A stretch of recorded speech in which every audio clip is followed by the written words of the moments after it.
I wish good things to you who is watching this. I am Alexey and we're starting our 9th episode of Games with Subscribers. If you're watching this, you're welcome to play with me. Just send me a challenge on Board Game Arena, or if you don't have premium, drop a message in the live stream chat and I will send a challenge to you.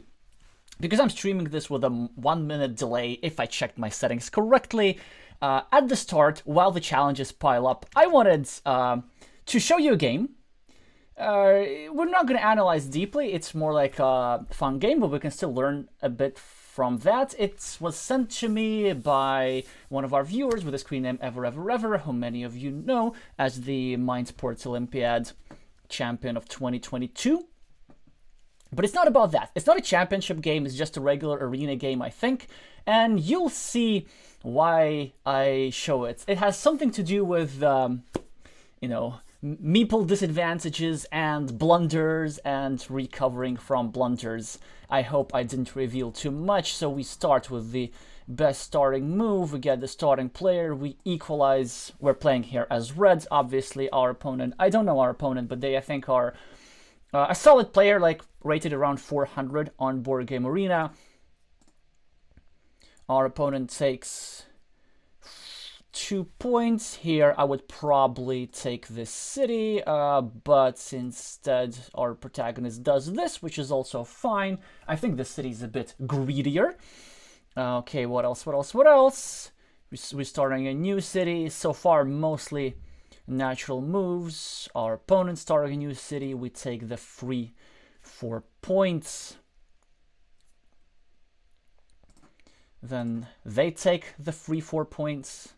And now we get an excellent tile, a curve. We get to add 2 points to our road. We get to secure our road, and we get to be the first on the field. It has already 2 completed cities, so it will be worth at least 6 points. These 2 guys are about to complete their cities. It's probably going to be worth at least 12 points. And if anything, it looks like the main field in the game. Alrighty, I need to take a little break and fix one small technical issue, because it appears that I'm hearing my own voice with delay. And I forgot when, but like, oh yeah. I think in the 1970s, it was a form of torture. So like, people who wanted to avoid being drafted to Vietnam War, they would sometimes pretend that they're deaf, and the military or whatever who was responsible to the draft would sometimes put them to the test. They would make them read a sentence out loud, and they would make their voice and they would play their voice back in their back on headphones with a delay, and like a normal person can't stand that, and so that's when their speech got slurred. Well, anyway, this was just happening to me temporarily. I'm gonna take like some 10 seconds to fix that pretty easily.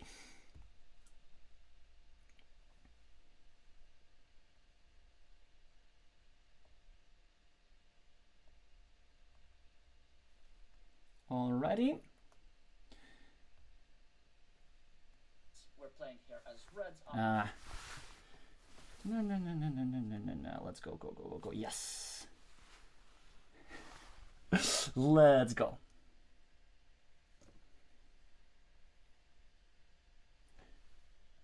Yeah. So the game. We're not in the 70s, thankfully. So no torture for me. I can only hear my voice live. Yeah, so far the players are exchanging natural moves. You see black is trying to start a blocking attack, and we get to continue our road and start a blocking attack on black, also preventing them from dropping a farmer when they complete a city. But they're still trying to complete the city. But luckily we get as red 2 points, and also we're threatening to snatch a much bigger city. Black does not finish their city, surprisingly. They should totally do that. Instead, black sort of starts blocking, also pre-builds a road, and this gives us a chance to secure another field entrance to start a second monastery, lots of points, and control this black city meeples. So you see the way red is playing, our protagonist is kind of has a lot to do with making tempo moves that gives us points, but also make it harder for the opponent to fight for the field productively. So now our opponent is threatening a block over here.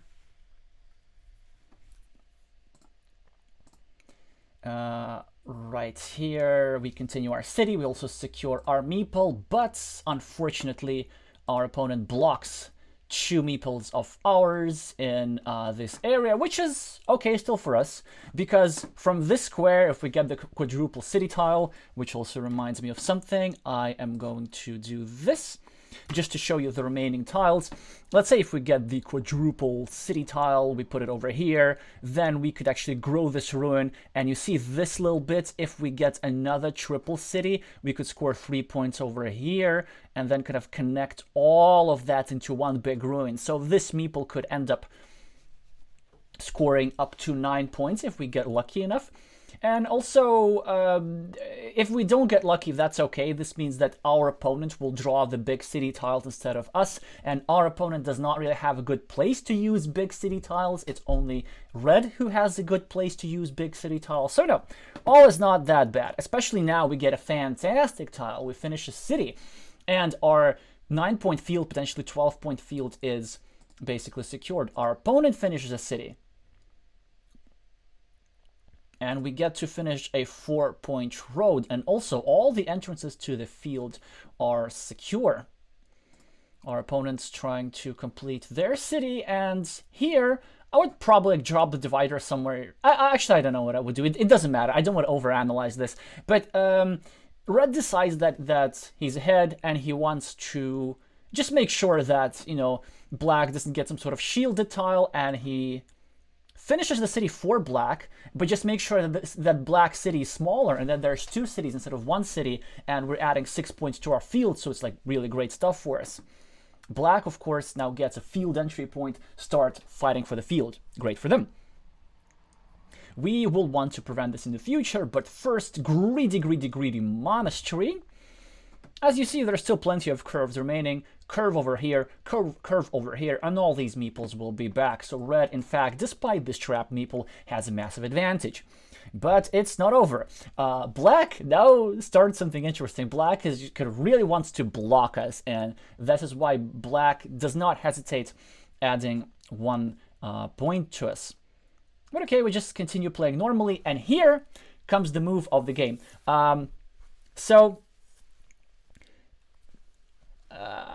Ready? 3-point road. Blunder of the century. I assume that was a misclick, because like the same move with a farmer on the field would make sense. But when sending me the game, ever said that wasn't the idea. That was just a blunder, like some sort of late night hallucination. Maybe thinking that this was like not the kind of tile. I don't know what that was, but basically. Now we have this meeple trapped as well, like a self-trap. So what do we do? Well, let's see what we do. So blunder detected, and believe it or not, this is not the main reason for showing you the game. What matters is what happens after the blunder. Okay, so now black starts blocking, still 5 tiles remaining. We're preparing to get at least one of the meeples back. Uh-oh, black is very ready to block, and we of course need to defend by also adding 1 point, and it's too late. Black does get the tile. Well, it's not like super improbable. There were still 7 blocking tiles that black had in this spot, and that's it. These 3 monastery meeples trapped. The field meeple obviously committed. This guy's trapped with 1 point. This guy's trapped with 3 points. And with 34 tiles remaining, or half of the game remaining, we are left with 0 meeples. So what do we do? Do we resign? Of course not. Of course we do not resign. And the next chapter is how to play without meeples. If I were black, I would probably go some... Oh, no, this is not black. This is red, yeah. So, of course, we block the field entry, which is nice. Now, this black meeple is stuck with these 6 points.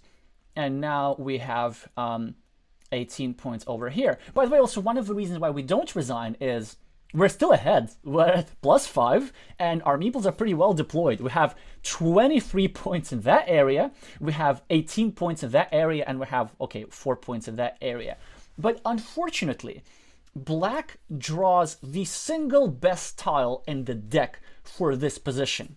Not only does black score 4 points for this little city, with that also black closes our potential over here, and we cannot expand this city anymore. Like this is huge. So all the big tiles that I was talking about earlier, triple city, quadruple city, no, that opportunity is gone. So actually, that's it. Not only do we have no more meeples, we have no way of making points. But why am I showing you this game? Well, you'll see. So what this move does is now we're blocking the field entry. We still control the field for 18 points. And if we can manage to just hold on for those points, we hope that in 6 moves, or no, in what? Not 6. 15 moves, because 30 tiles remaining, or 16 moves. I forgot who was the starting player. Yeah, I think we were the starting player, so it's 15 moves remaining for black, that he will not be able to deploy 5 meeples productively enough to actually win the game. And let's see what happens. So they start to roads, as they should, and here comes the final point that we're able to score. So we're adding the 24th point to our monastery system, 888, 8 times 3, and that's it. Our point score is capped for this game. So we're at 29, which is +1. Then we have +24, so it's like we're +25. We have +2 for this little city, so that's +27. These 2 roads are equal. These 2 cities are equal, so it has a 6-point farm. I have an 18-point farm, so it's like +15. So which means that we are, again, +25, 27, +12. So we are now at +39, and we need to prevent. So we are okay with black making 38 points and not a point more. Black start a city. Here, I think what we should do is doing like this, kind of breaking up the roads, but I'm not sure what the idea here was. Probably limiting the potential of this field. They're trying to finish a city. We're going to prevent them from doing that. So one of the things with playing without meeples is it gives you complete liberty to do a lot of blocking, right? Because you can't do anything else. And as you see, with some blocking, you can be quite annoying to your opponent. So our opponent prepares to finish a road and also creates a field connection. What do? We block the field connection immediately. They finish off the road, and I said that we cannot make any more points. I was not entirely truthful, because if you control a field, you can make points by completing cities in that field, even if you don't meeple the city, because you can still score 3 points per completed city. Is that's exactly what we do. We drop the divider over here, but they start an 8-point city and they're threatening to complete a city and drop a farmer, which is why we immediately must thwart their efforts, and also add another city cap in our field for some potential 3 points later. They're trying to score a monastery. We're probably going to, I wonder why we didn't try to block this city, but I guess there must have been a field connection related reason. Right, they just keep building up. Now we block their monastery, make sure that they don't get their meeple back, even though, what, is there 1 tile? Yeah, there is 1 tile remaining. That's certainly one of the possible things that we can do. Now they are building a road, and if they get lucky enough, if they get 2 curves, they can get curve, score 6 points, and then expand this field and add these 3 points to the field. So let's see what we do. We now try to block the square. So we're trying to not let our opponent finish the city, and also to secure this spot potentially, because let's say if we finish this city in the future, it will not create an accidental field connection. So we're like pre-defending our field as well. Our opponent gets roads, does not meeple it, and this is where we score 3 more points by simply completing another city in our field. Field still closed. Our opponent just keeps adding small points to ourselves. We make sure to complete the feature over here. Even though we're not scoring 4 points for the road, we want to prevent our opponent from scoring 4 points for the road. That's also a valuable tip if you end up in a situation without meeples, is completing empty features on board takes away that from their opponent. In fact, I lost a game in 2002. No, in 2001. In the UK Championship in person. I was playing in the second round match against Daniel Chard, and the game was such that I had 2 potential possible win conditions: either to fight for the field with my last meeple, or to try and score enough quick points to equalize. And I chose, of course, as I often do, the second win condition, because there was 1 empty road. And what Dan did, he didn't have any meeples, and he completed that road, which was, I think, 4 points before I did. So he had a curve, he just completed it, not scoring any points to himself. And I also had a curve in hand. I was about to complete it, but I wasn't able to do that. And actually, that's what ended deciding the game. So simply a simple move like completing an empty feature.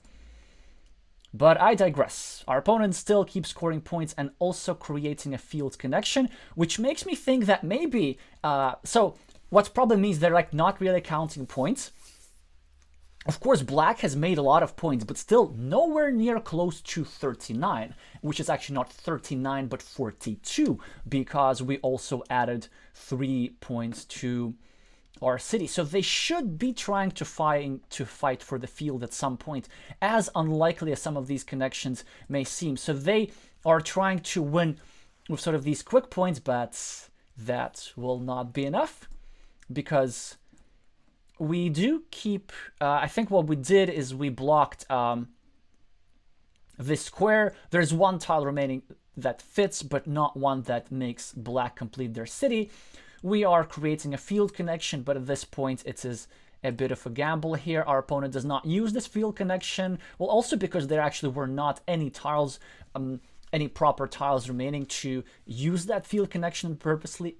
Our opponent would have had to draw something like this, specifically a piece of city with a road, so that they would be able to drop it kind of here at the bottom and then connect through a piece of road. As you see, there are no monasteries remaining, no curves, no triangles with a field, no regular city caps. So the type of tile which goes like field plus field, with this sort of angle, that wouldn't work. What I think we do now is we should... yeah, we go for the greed, exactly, because I think like our protagonist was calculating the points. So we pre-complete a 3-point road, potentially take away a field connection through here, because it was possible for our opponent to like draw a curve, well, in some scenarios, to draw a curve and kind of connect through a curve over here. Not a curve, but a curve-like tile. I digress. But also we adding this 3-point city to our field, scoring 3 more points. And you'll see why that matters in a second. Our opponents does not try to risk with the connection as they should. They should have tried that, even though it was susceptible to a block, and actually that connection only was working 16% of the time. So they had to take this tile, the starting tile, place it over here, and there was a 16% chance of a specific run out of tiles. Also, note to self, to make a video about 16% situations. Those are like very common, where either you or your opponent has a 1 in 6 chance of winning, and recognizing that can help you save a lot of games. I digress. So instead they just go for 5 points, and what we do, oh yeah, we just, block the square for sure. They take 0 points, and we take 2 points. Well, we take 0 points over here. And I'm going to let the points count themselves out, because it's a replay. If I don't let them do that, if I hit refresh, then the whole thing will restart. I always keep forgetting that when doing the replay. And then I hit refresh, and then I have to like go over the game again. Do you see how these monasteries add up? 8, 8, 8. That's already 24. So many points with only... So you get 24 points with what? 11 tiles. Pretty good, right? And also out of these 11 tiles, a lot of these tiles were placed by our opponents. So actually 1, 2, 3, 4, 5. Out of these 11 tiles, 5 were placed by our opponents. So we got 24 points by placing 6 tiles. It's 4 points per tile. It's like completing 6 4-point cities in a row. And yeah, and we end up winning the game with +9. We would have won the game with +3 had we not added these 2 cities for our field, which meant that our opponent had to fight real hard for the field. But this just goes to show you, first of all, everybody, even an Olympic champion, can do blunders and have hallucinations, so don't feel too bad when you do so. But the question is, what do you do after the blunders? Do you just resign, or do you just feel bad, or do you just fight and recover? Also, what if you get your meeple trapped? Well, don't be afraid to get your meeples trapped, because if you have a lot of points, then you still win. And also, even if you get your meeples trapped, there's still a lot which you can do with the game. Note how red worked with the field, trying to close off the connections and preserve these lucrative 18 points, trying to sort of preserve that advantage, recognizing how the space developed, how the field was difficult to access to, and prioritizing these kind of spatial moves. So yeah, I thought that was quite a fun game for warm up. All right, let's see which challenges do we get. Alrighty. Oh, William Prime, great. Yeah. Oh, hi William, hi Vika, hi Helga, hi Alfonso.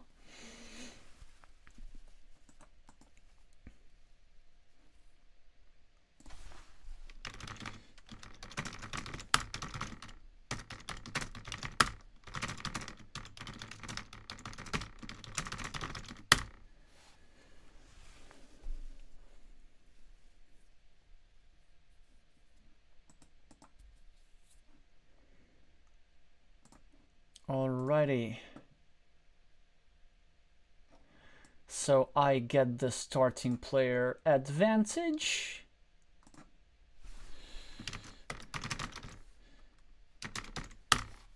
Yeah. You two have fun. Honest wishes to each other. By the way, I'm not in the best shape right now. Actually, I'm like on my old ELO all-time low. I dropped 100 points this morning. But even before that, I feel like I've been playing a bit too much Azul,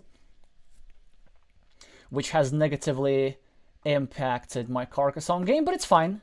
I'll get my shape back, and then eventually,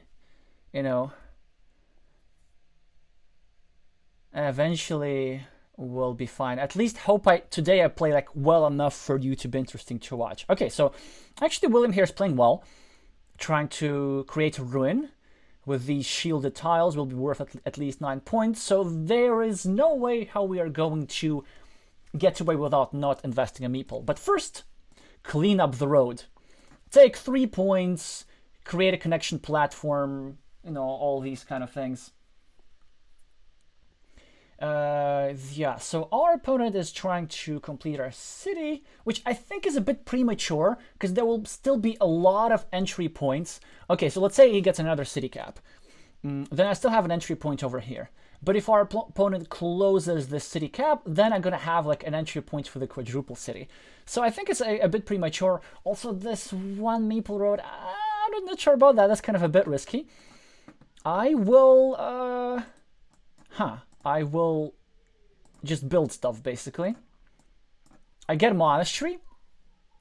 And the idea here is that maybe if I get like some good tiles and my opponent gets lucky and completes the city, I could still sort of be able to have compensation for it. I'm really tempted to play a move like this, just sort of continue my normal development, because there's still 2 attacking squares for this city, but I do feel like it's just correct to do this. Like, I don't want to leave a city like that unattended, basically. Yeah, so we see, so now it's a much better situation, because now it's not a city, it's a ruin. It will be really unlikely for it to be finished ever, because this tile just expands the city by so much. Now I basically need to choose between 2 moves. This makes life difficult for this road meeple, but this also adds me 2 points, and this is better, this is better. There will be other tiles left to fit here. So now sort of red is torn between, I guess, taking 4 points for this, or maybe completing their road and merging these 2 roads. Yeah, that's actually a decent move.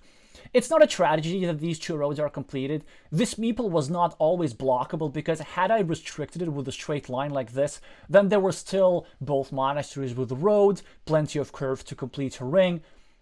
So generally, like at the start, roads which are open-ended, it's not like that important to protect them. That said, shall we just separate? It kind of looks like a good move, though. No. I don't think it's worth it, because actually this road end is now worth something as well. I don't want to fight too hard for this road. I'll probably just get myself a point. Create a blocking platform over here. If I manage to block all that, then yeah, if I just manage to block all this, I think we'll be good. Because these monasteries are quite lucrative. What red should do here? It's a big question. Yeah, this is a decent move for sure. Equalizing the roads. Now, I don't want to go here, because this would make the road susceptible to re-attack. I could go here, kind of adding 2 of my monastery points and protecting my city. But I think first things first, I gotta attack red city here. And red has, you know, only 2 tiles remaining that fit there. So it seems like a good idea, you know.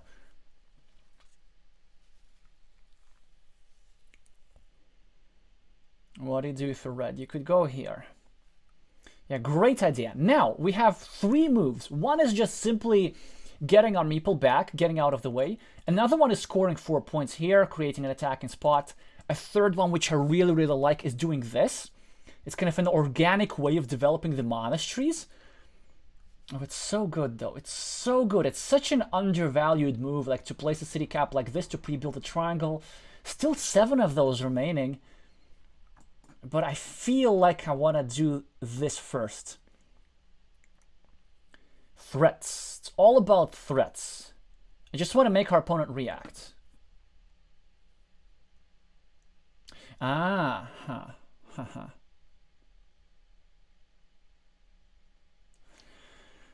This is dangerous. And I have 2 legal moves. I want to sort of pre-build this here.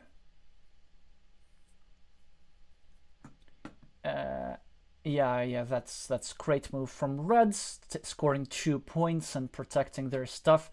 Now I guess we have to attack this. There's still 3 tiles remaining, which, you know, we're gonna do what we gotta do. We haven't reconnected to the city yet, so it's not the best situation for us.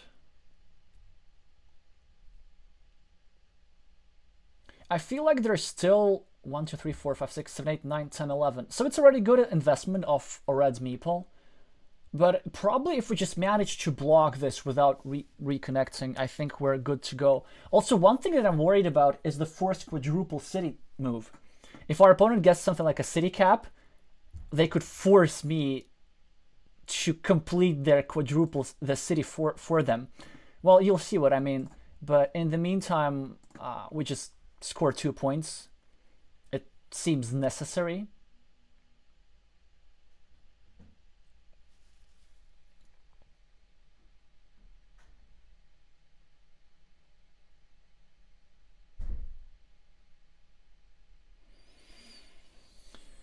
Yeah, good question here. What should we do? So we should place this tile over here, but do we meeple it or not? I feel like we don't want to leave it empty because I'm at +8 points. I have some monasteries. My opponent will have this winning mini battle, I guess, 11 versus 1. But I can't let the city grow. Because then if my opponents get to quadruple, yeah, we just have to do this. And the idea was that I still have places to retrieve my meeple from. So there was this city. If that gets attacked or blocked or delayed, then I still have the shared road that I can finish. But now, of course, actually that was a good move from Red, kind of preparing a 6-point city. And now I just get a meeple back. I need to survive a couple moves over here. Our opponent gets 6 points. We're going to get 4 points. And all we need is just make this square to survive. 1, 2, 3, 4, 5, 6. So I could actually go here immediately. Maybe that's the best move. But 3 points is so lucrative. I guess, you know, here I should play conservative because I think... Yeah, I end up giving a couple of points away, but me getting a meeple back sooner is actually really big here. They're scoring 3 points over here. Again, we're not starting a ring road. It's just all meeples, meeples, meeples. I plan to utilize my very temporary meeple majority to just score lots of points. Although, Red is doing great with just one meeple, scoring points, points, points. You see, it was important to get a meeple back, because now we get this. We should be able to do just fine. Our opponent can harass the square a little bit, but there will still be enough tiles for us to continue. So here we are. More monasteries. And we can't harass this space. And look at that, Red is also pre-building a nice road like this. Should we do this? No, we should not. I think we should add 1 point to this system. In the event that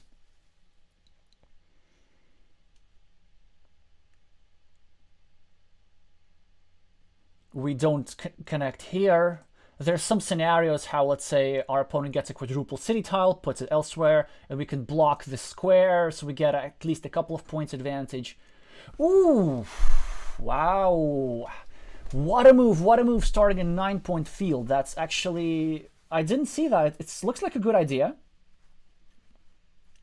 Because this field could be worth 12 points. It's actually really hard to fight for. 1, 2, 3, 4, 5, 6. So I'm choosing between taking 3 points or taking fewer points, but blocking my opponents. And I'm probably going to go on the conservative side and choose 2 points, because there will be only 2 tiles remaining that fit here. So, and also it breaks the road for this guy. And I still have the monasteries. Yeah, that's a decent move. Another opportunity what Red could do is harass here. We have to take 3 points here. It's not a choice. There isn't a better move. Well, I win a coin flip. That's nice. It's nice to win a coin flip, which probably, I think it gives me the game just because I'm so much ahead on the scoreboard. It would have been really, really interesting to see what would I do, how the game would have gone had I not won this coin flip. So this tile will give me 10 points, because this is 1 point, this is 11 points over here. So we're going to be equalizing the city, and we will need to see whether that difference will be crucial. In some situations, though, if I were further ahead, I wouldn't even bother placing this tile over here. But I think I still have to, because there are some scenarios how our opponent can get good tiles. If our opponent goes here, takes 3 points, get a meeple back, then takes this, gets a meeple back, has a 12-point field, then completes another road. They actually have a way of coming back in the game. But sometimes it makes sense to not connect in order to prevent your opponent from re-attacking the city. It's actually now a really big problem, because if our opponent re-attacks the city, well, they will be having a not an 11-point advantage, but at least, so this will be worth 19 points. So it's really risky there. Yeah, our opponent finishes their stuff. Saying dangerous city, yes, they're completely right. Which is why the move that first comes to mind is this. So, okay, let me think. I'm at plus 14, right? Monasteries are equal, and I'm minus 6 for this monastery versus this field, right? So I'm at plus 8. 8 points. Like, it should be enough to win. On the other hand, this road is so good. 1, 2, 3, 4, 5, 6. It's just so good. All right, let's go for the safer route, I think. And now the thing is, like, if they take this road, it will be much more vulnerable. So I'm not in a hurry. I'm not in a hurry at all to take that road. Do you get the idea, right? Because if I get a curve, then we have meeple versus meeple trap. But if they do this now, I block 2 of their meeples. So that's the idea here. By the way, had I not done this move, they would absolutely attack this city. Hi Elias, hi Kirill, hi Glavir.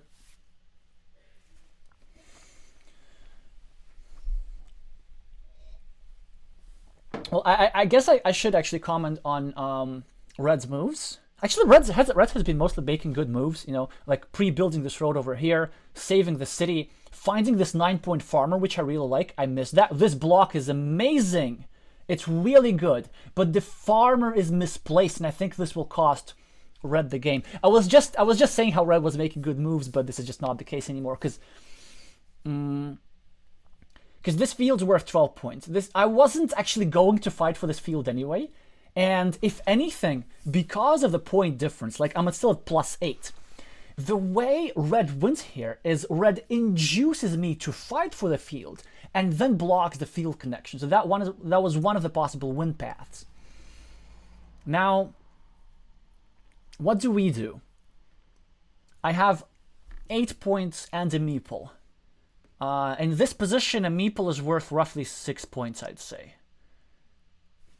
Which is equal, if you've seen my short about the value of a meeple, like a meeple is roughly worth the largest feature on board. Okay, if my opponent gets 1, 2, 3, 4, 5, 6, 7, 8, both a road monastery and a curve, too little time to think. I'm gonna do this. I'm gonna just sheepishly, cowardly drop a tile which I don't know how to do this, with which I do not know what to do. Although I do know the idea was to block a city. Now here the move for Red, I think, is to actually block this road. But yeah, without a farmer, this block was so good because it takes a massive number of tiles away from me. In fact, now I need to draw either the case road monastery or one of the 2 remaining regular city caps. And the problem with a city cap is that it would create more stuff for my opponent potentially. Now, I'm thinking of this move. But the reason why I'm not going to play that move is because there's a splitter tile with which my opponent could take over this ruin. And because I'm so much ahead, well, so much, it's like plus 8. And the meeple, though, and the meeple.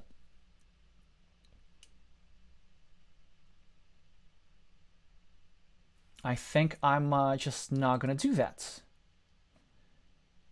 Again, super conservative moves here.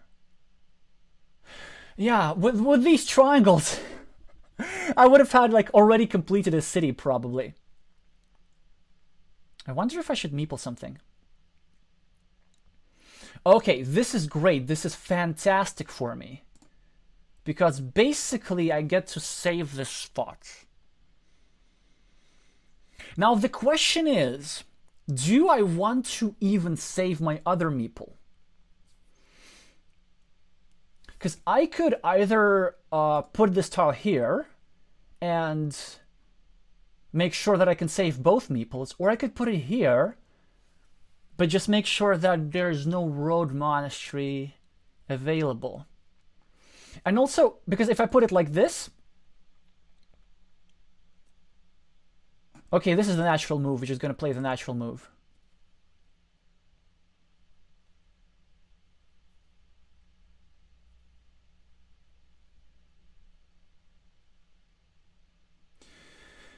If I put it like this, then I'm sort of forcing myself to meeple this piece of city.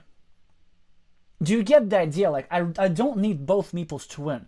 And also, there's a problem that I'm creating a monastery spot. Even though it sort of benefits me, it's not benefits. It doesn't benefit me like that much.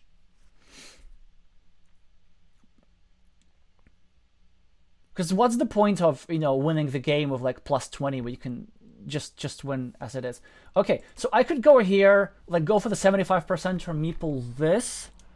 Which is probably not a bad move, like 75. When it's ever wrong. But I think I want to play really conservative and just close this ruin. They are starting a 4-point road, which could be okay. That could be a way for them to get back into the game. But I believe this was the last curve. There's still another kind of curve like this. 1, 2, 3, 4. Actually, that was a great move. And what I'm going to do, I'm just going to try block this guy, basically. But it's not going to work. Okay. So they go here. I have to go here, and now I have to meeple this. But that's the problem. Now they pre-built a road, and if they manage to get that road, they could actually win. That's great that they're risking. That's what they have to do. Now, can we 1, 2, 3, 1, 2. Is that a block or is that not a block? We need to know. Okay, this is the last one. There's this one. I think there should be a couple of those remaining. This is not going to work because there's still a splitter. I think this. But there's still one triangle. So just have to go for this. There's a splitter though. But a splitter is okay.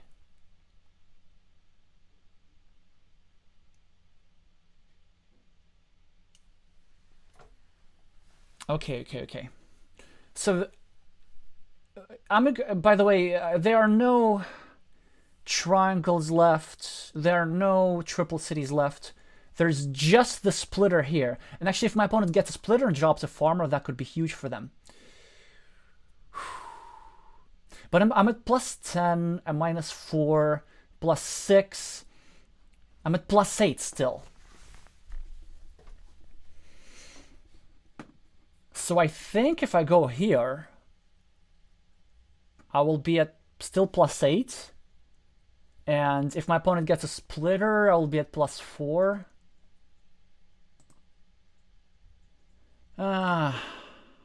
Let's go! Told you! So that was like a potential threat here. And I was thinking if my opponent gets a splitter, they still get 4 points and I have a 4-point lead. I get the monastery, but I'm not necessarily happy that I created this. Yeah, actually maybe that was probably a misstep. I wish I had a bit more time. I would have been able to find that move. Like, this was the situation where blocking yourself was the right play. And you've noticed that I played so conservative, just like so conservative, to maximize my winning chances and to preserve my lead.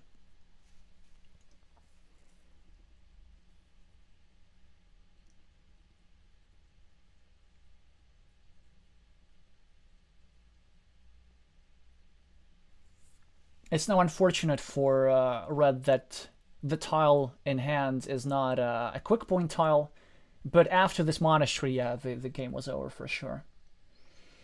But you see, the idea was, I was forced to meeple the city, right? Because if I don't meeple it, then, you know, our opponent can meeple it.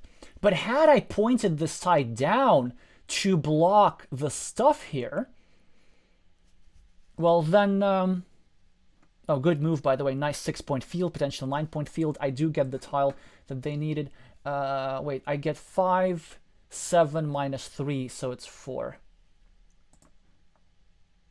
It's still good. Oh, and I get the other one. That's real unfortunate for them.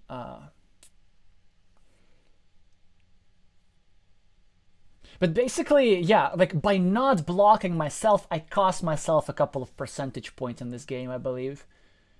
Yeah,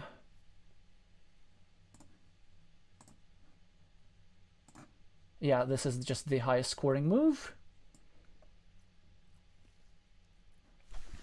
Yeah, good game indeed. So actually, I think Red played really well. This was a nice farmer. There were some nice moves over here. Actually managed to get a lot of points from these roads, from the monastery, trying to deploy Red's last meeple to come back into the game when coming back into the game was hard. Probably 2 mistakes by Red. I think this was a bit of a premature road meeples, and Red was forced into an awkward move when kind of trying to save this meeple. Yeah, eventually Red ended up connecting to the road, but it cost Red this sort of suboptimal city, which in the end was like not blocked, but the completion of that was delayed. As a result of that, Red was under a meeple disadvantage, and so on and so on. So probably this, and the second mistake was dropping a second farmer. This block was great, but the second farmer was just premature. All right, but yeah, really good game, and a really nice effort at the end to come back. Just didn't work out necessarily. All right, thanks for the game. Let's see our next challenge. Our next challenge. Oh, from Edgar Townsend of Chile.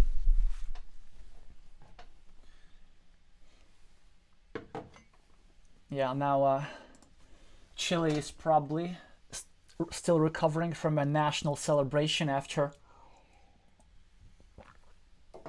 their representative Jorim Meya, with two screen names, Vineria and Virenia, won the Mind Sports Olympiad.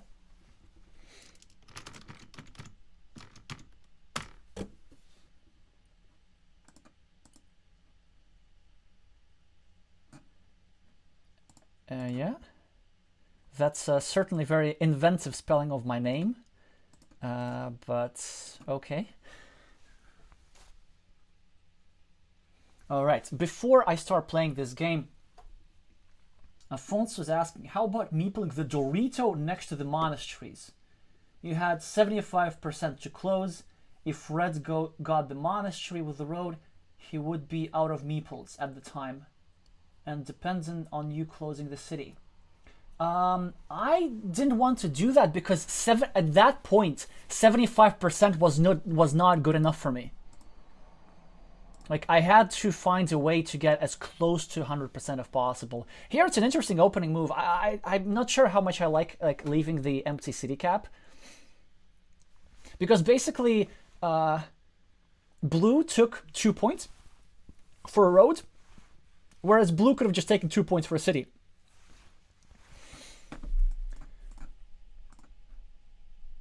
All right, we are going to take 2 points with tempo, always here so that we can harass this guy, and it's a really fortunate run out. It will be like not an easy start for my opponent here. Down 8 points, vulnerable meeple, and also when it comes to blocking, to city blocking and road blocking, with these tiles, the quadruple city and the quadruple road are absolutely crucial, and when they come out early, they change the game. because they give so much blocking opportunities. Now there are 4 tiles remaining, and it's possible to block something entirely. Now, blue here starts a farm, which I think is alright, but it may be a little bit premature, because I'm not sure if that even... if there's potential for this field. A move that I'm really tempted to play is this, because it just limits the field by so much. And it's saying, well, what you gonna do? On the other hand, I do want to block this square, and blocking with a city, it's not the best play. But then what else do I do with this tile? I could go here. You know what? Let's just try. Let's just see how, if we manage to restrict our opponent's field or not. Fantastic tile for blue. They should be meepling a monastery. They could be tempted to save their meeple, but they shouldn't do that. The monastery is just too good. It's completely... what's the word?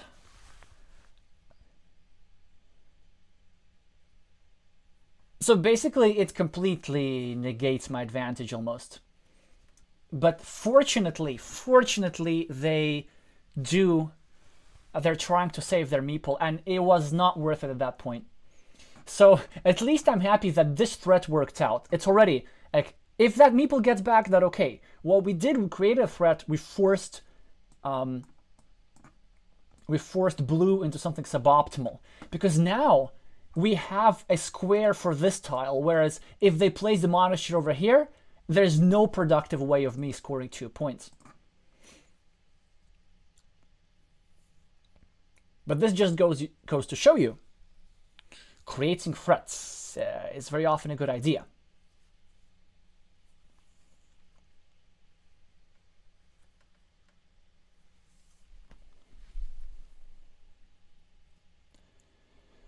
This, I believe, is a mistake. The reason for that is they're giving themselves a 50% chance. Whereas with a tile like this, they could have given themselves a 75% chance. And I know, and I only have 3 blocking tiles, like if I get a starting tile. So it's definitely a chance worth taking for them, because they have way more defense tiles than I had blocking tiles.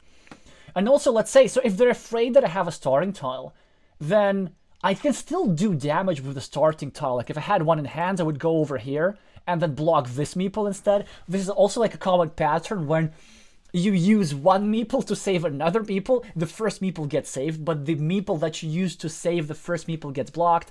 So here I have 2 moves. I could go here, start vicious blocking attack, or I could just go here, equalizing everything. And I like this move more. Actually, why do I like this move more? I know why. I know why, actually. Because I feel like I'm ahead and I want to preserve that advantage.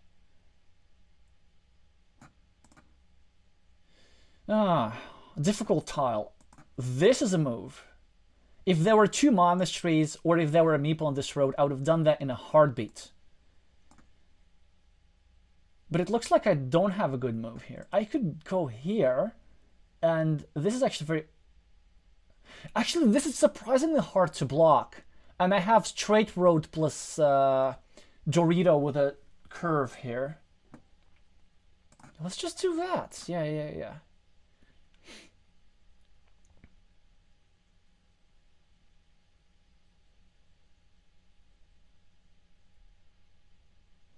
This is, oh, I love cases like this. This city looks like it's dangerous, but it really isn't.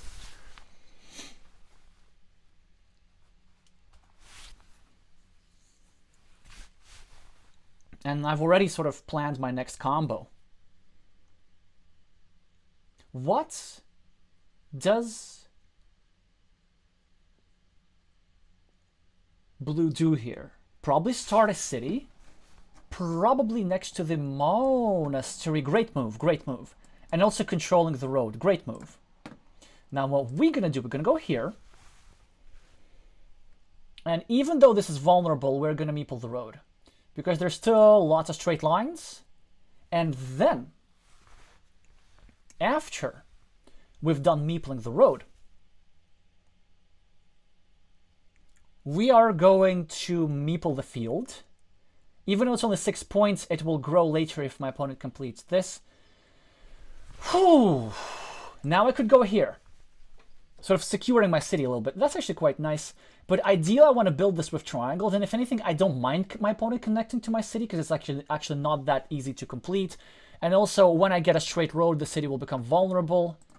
So I think a better move is... Like, this move is also fine, but on the other hand...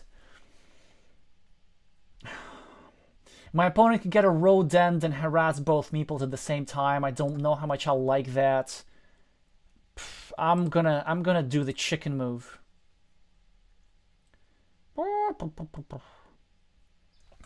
I'm saying to myself. Yeah, our opponent meeple the road, great for them. I could go here, but this is better. And it's a fantastic move. I think a fantastic tile for me because not only does it start a 6-point monastery, it also protects my meeple here because now blue has no reason to attack my meeple because blue would be adding points to me. And this looks like the game-winning tile for me. I'm for real. Well, no, actually, blue could come back with the road monastery, but I'm getting the tile that blue needed here. And blue kind of blocked himself. And I'm also getting my meeple back. And I also don't have to meeple the 6-point field anymore. So it's super, super lucrative. Although maybe I called it early. Like if my opponent completes this city, they're doing just fine. Like it feels, you know, very often it's interesting. Like actually, there are several moves that blue did, I think, really well. But there were a couple of opening mistakes that really, really cost him. They just cost them. Just keep backfiring. This looks good. 1, 2, 3, 4, 5, 6. Okay, I would want to do this normally, but it's just so vulnerable, so vulnerable. So I'm not gonna go here. I could go here though. Yes, yes, attacking my opponent's stuff. Oof, look at that. And there's the idea. If this is actually very difficult to block. Then I get a curve plus road. So I'm just trying to pre-build features. This meeple gets back very easily. I'm attacking this here. Well, it didn't quite work out, but I only need literally any tile. Yeah, they're trying to block, which is fine, but I still have a 75% chance, so that works out well. And also now they've secured the city a little bit for me, so I can finally do the thing and complete it with 2 triangles. So now I'm kind of like creating threats everywhere.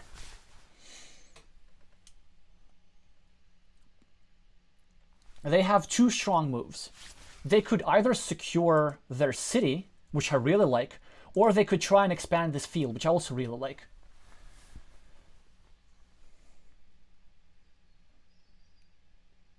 Great move, great move. So it actually makes it harder for me to attack.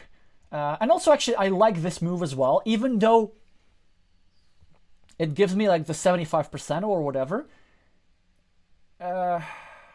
They're in such a difficult situation that hoping for the 25% is completely justified. I'm gonna sacrilegiously use this splitter tile as a triangle just to get my city meeple back. And they finish a monastery with another monastery, which is great for them. They finish their city, and they're almost back into it. They will be back in the game when they get a straight line and meeple this field. Then we're talking.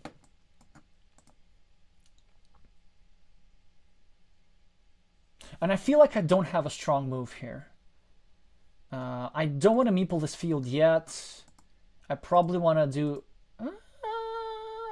no. Like a 1 point move. Wait, I'm only +8. No, I'm not winning this. Well, I mean, I am at an advantage, but it's not a huge advantage anymore. I didn't mean to get complacent. I just meant to... Okay, this is probably the best way to develop, I think.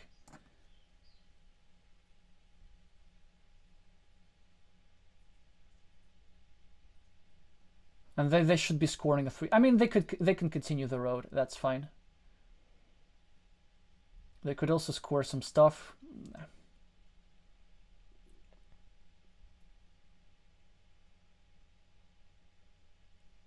Good. Great move. Now, I could just block myself, really. By the way, one of the reasons why I play this move here is so that I can defend with a curve, but I don't get a curve. Oh. But I don't want to block myself. I kind of still want to give myself equity for some curves and stuff like this. Probably what I do want to do is just meeple this farm. Yeah. I like this. Because then...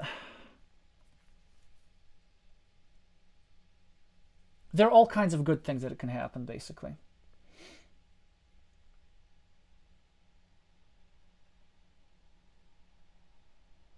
There's a psychological issue very often. I'm kind of guilty of this very often. Like when you get an early advantage to get complacent. Seeing this move is music to my ears. Because, I mean, it's a legit move. It's, you know, nothing's wrong about it. But I get 1 point, and my opponents could have gone here and like done a field restriction and gotten a meeple back and have gotten 2 points. So I still get a lot out of the situation. And now I have this green square with which I can safely continue my field, not worrying about getting blocked. Now, I could do this, but it's bad. This move, I think, is best because there's still many straight lines remaining, and our opponent could get a straight line. And I don't want there to be big fields. But they... come on. It's like, they get a second chance. But we're not complaining. Yes, Carcassonne's not fair. It's not supposed to be fair, and you have to deal with it. Okay, I'm gonna drop a city cap on my field, and I'm gonna start a 4-point road. Man, I'm gonna need to fight hard for this. Great. Fantastic. Now they should be blocking this city.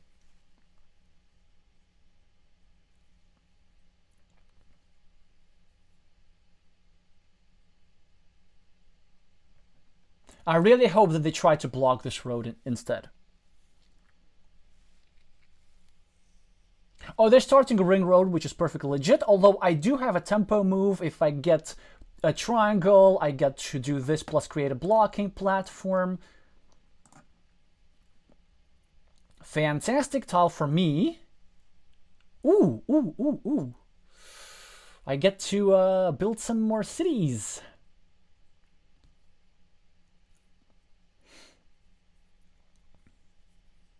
In my field. They're probably going to finish the road and they're going to start a new one. 8, 8, 7, 7, 7, -1, +4, +3. I'm not going to count points now just yet, but I think we can try and build a big one here. How about we kind of do like this or like this or like this? Yeah, doing like a big field with 2 meeples, there's still enough city caps. I think it's decent. Then it's kind of hard to connect these two. It looks like it's just intuitively looks like something worth doing. That's what I can say. That's it. They could expand their field, but that would make it vulnerable. They could start attacking my road. They could go here with a curve, shrinking my field, making sure that I don't bring this guy into the field. Oh, they are attacking my monastery. Sure. But now I'm doing this, and now they cannot attack, and now they cannot... Well, they're attacking my road, really. That's the issue here. Of course, we have to attack their city.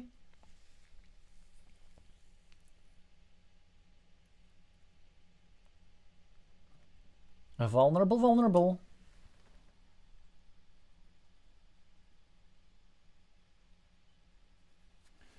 Okay, Elias saying taking the city kind of saved the farmer. Did you mean this bottom city, Elias? If so, yes, you're completely correct. But it gave me so many points. And so the scenario was either it gives me a lot of points or it's a ruin, which doesn't add the 4 farmers for the field. But you may be referring to a different city. Now, I could get a meeple back here, but I'm not going to say no to 10 points. And I will still... Like, yeah, I could get trapped. But I feel like it's so important to do this. Like, the farm's huge. Also, we get to bring this guy into the field now. There's one tile remaining that fits here. Yeah, I know. I need to last, like, a long time with just one meeple. But it is what it is.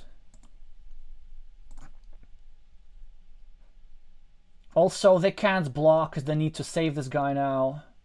I don't know. A lot of good things could happen here.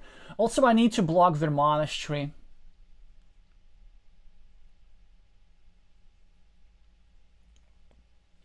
At some point, I want to do this move to secure my field and also to save this. But now there are some tiles that are good for them. One, this. By making this move, I'm only really taking away 2 tiles, but I still feel like I have to make it. Now they block my stuff, of course. But I get 7 points, and I'm 1 tile away from having a lot of points. And they don't get the attack, which is great for them. It's so nice for me. Okay, so this is a very ambitious 0-point farmer. I don't know how that's supposed to work, because there's no tile that left that fits here. I could go here, which I think actually could work really well. I'm okay with them having this, because all I need to do is just secure this. And then I will make sure that these guys don't get connected. 1, 2, 3. This, I quite like this, actually. I believe I will be able to clean off the city cap a little bit later. Okay, we have 21 points here. We have 15 points here. 3. All right. Let's do a move which could seem unnatural to some. Also, I'm preventing a field connection, which is nice.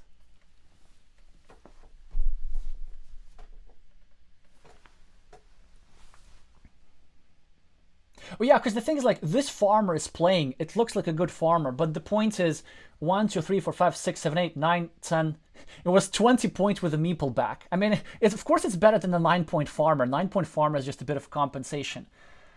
Ah, so it's a defense or maybe some farmer attack. Okay, so now this is a question of how greedy we want to be.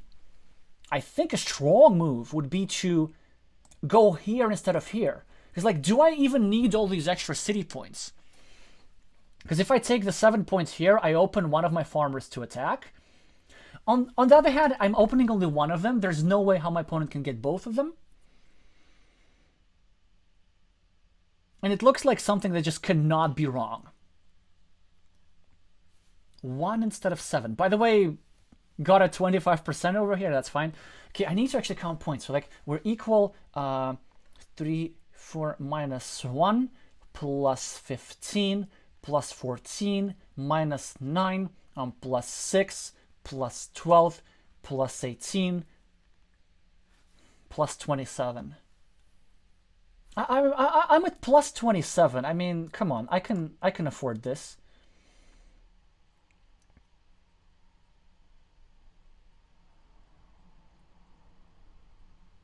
I know, weird move, but it's all about those win percentages, right?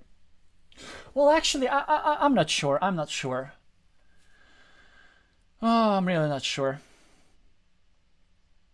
But you know, I wanted to do this. Like, I chickened out from the counterintuitive move in my previous game. I want to make sure that I don't chicken out now.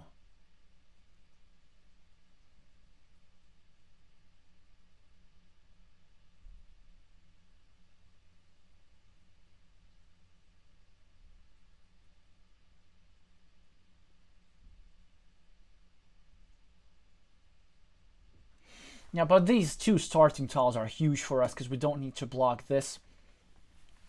Now, if we were to try to think for Edgar here, this is absolutely one way to win. Great move, great move. You know, I can't block. Or can I?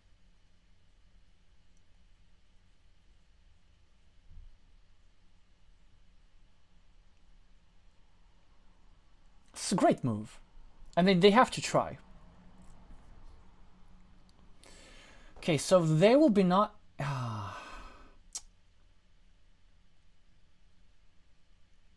1, 2, yeah. Yeah, looks like we're having a bit of an issue here. Because I can't do this. I could 1, 2, 3, 4...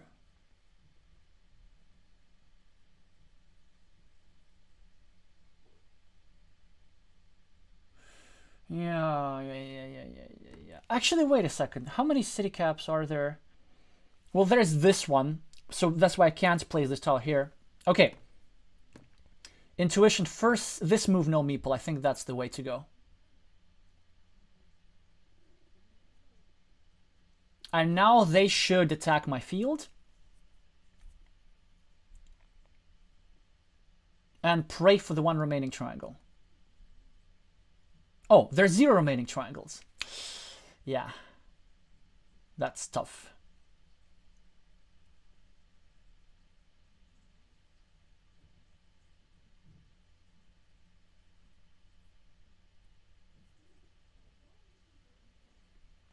Good move. They're giving themselves some attacks.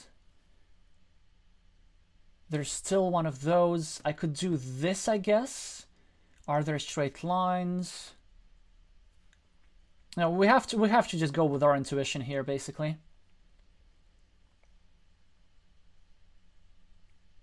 They will have an attack from here at some point, but we only need to preserve one of these two fields.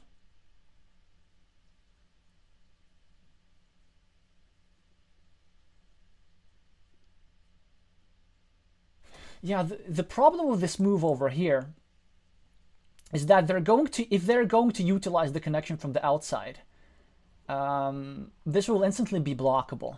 So they probably might be forced to go here. Okay, definitely secure the field connection.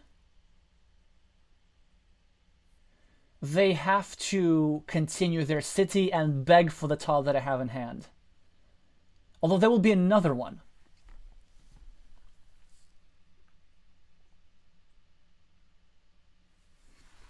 And I don't have enough time. Farmer! Oh, no, actually no. Yeah, they can now connect my two fields. Through this square. Actually, I feel that this is justified now.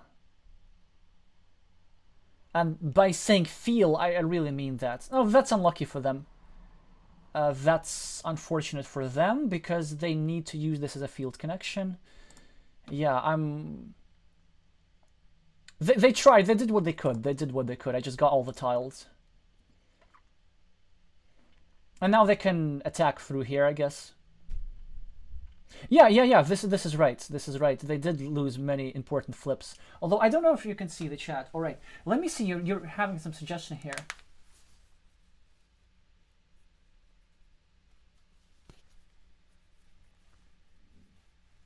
Oh yeah. So Elias is saying that one of the ideas that they could have is attacking from the other side. Yeah, they could finish the city and attack from the other side, and hoping that to defend this field from the other farmer. But the idea here is that I only need one of these two fields because they're basically the same size. Actually, look at that. It's so huge. I mean, obviously, like I got a bit lucky with the tiles, but it was not impossible. Like 4 cities which are scored twice. It's cheating. Okay, there's a straight line remaining.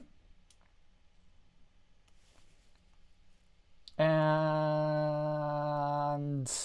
what?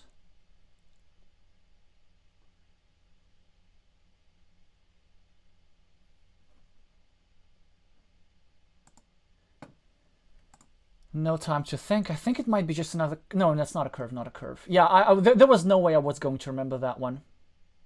Oh, it is a curve. Those short two can be confusing. But by the way, I'm not particularly strong on the tile tracking when the game is very one-sided. Like because here probably knowing the tiles would not have influenced the outcome. As you see, I've been saying, oh, there are like these kind of city caps, there are these kind of triangles, but this is not real tile tracking because I was focusing my mind only like on a specific tile that exists. I wasn't really having a good picture of like all the tiles remaining, of what kind of moves we should expect. But yeah. Yeah, and again, I think blue here like played really well when trying to secure these comebacks. This move, great, yeah, but it was just, and obviously I lost. I won a couple of important flips, but that was a bit later, and it felt like blue made really good moves to try to come out of what was an already difficult situation, and it's really just all about this opening. About move 2. No, move 1. Yeah, move 1. Like that one. Obviously, this road doesn't always get trapped. But then everything that was followed, like the awkwardness of the farmer, the trap meeple, it was all centered around that area, kind of the whole fate of the game. And I may have done a couple of missteps as well, probably. I don't know where, but I think one important thing that we did right here was finding this city and actually discovering that it was much safer than it looks to the naked eye. Right, well, thanks for playing. Let's see our next challenge. Okay, who's our next? Oh, Justin Etier. Nice.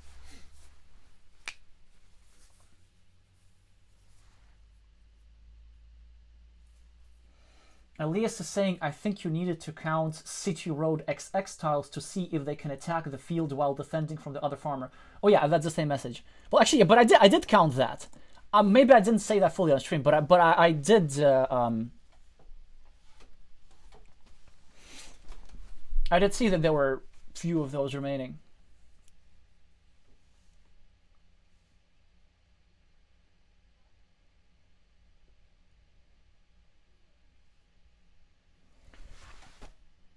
Alrighty.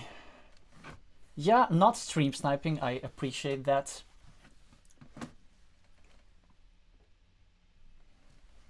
Okay. Oh, thank you, Justin, for selecting this low time control. Although, on the other hand, I did feel like in the other games, maybe my commentary were a little bit like more on point.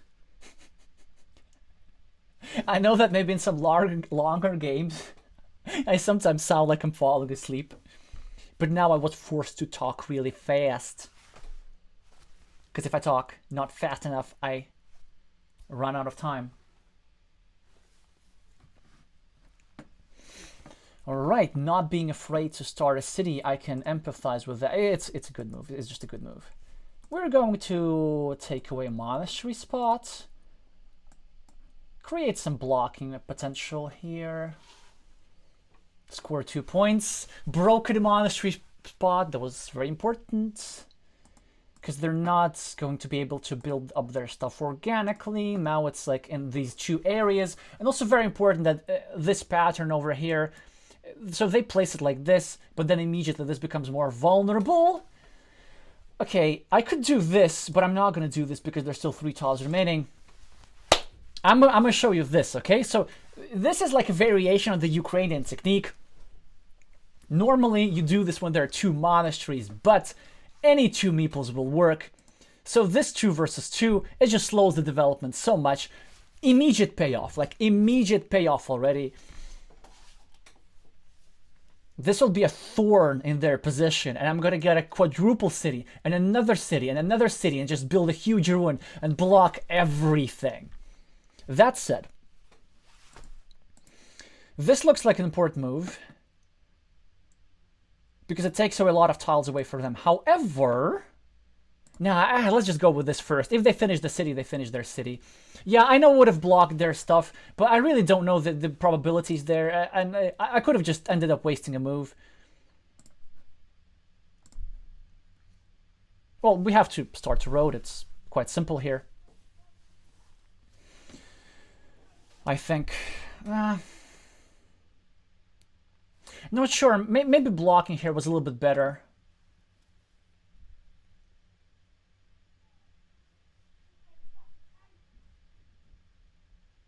It's like being 7 points down is not great. This is the move that I would really like to play, but then I don't want to make my stuff vulnerable. This is kind of weak. I guess I have to go for this. A bit ugly, but basically the sole intention is to clean off the road. Didn't manage to clean off the city cap. I know, dubious move. I know. Well, we get this, which is nice. We're going to complete this. Let's see if our opponent gets a city cap. They don't, but luckily they take 3 points, and we're not going to get punished for our decision here to meeple this road. They should go here, like, probably. I mean, I should focus real hard. They're having a good position here. Perfect. We get an empty city cap. But they start attacking our stuff. I feel like a farmer.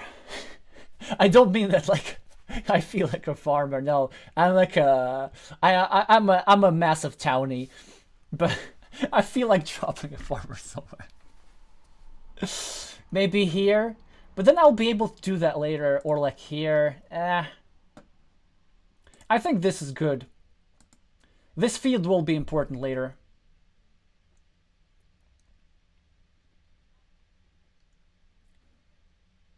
They should probably continue like this. Oof. Then we can take away some starting tiles away from them. We just have to pray for a miracle here. Nope, not gonna work. Ooh, we're officially in a difficult position. This block here. This farmer's still gonna play with 9 points.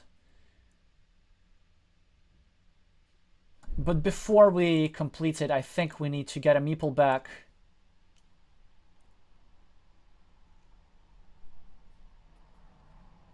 They could limit my farmer even further, yeah, which works great for them. What do we do? I have no idea. Well, the farmer will play when I continue this city, but it's hard. Do we ever go here? No, right? No, we don't. I don't think we do go here.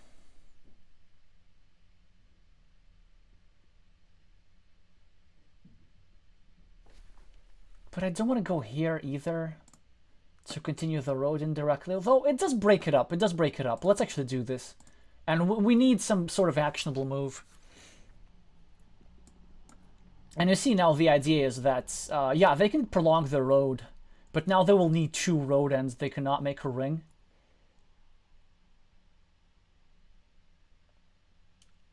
Now I can block their monastery and hope that I get my meeple back. But I could not get my meeple back. Or I could go here.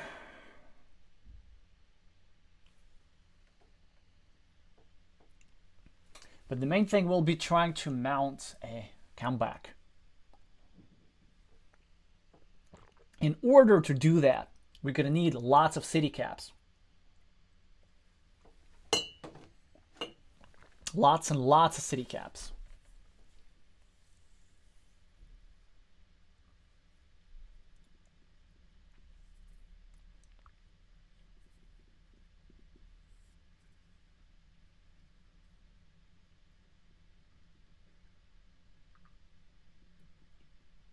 Or a road monastery, that would be nice.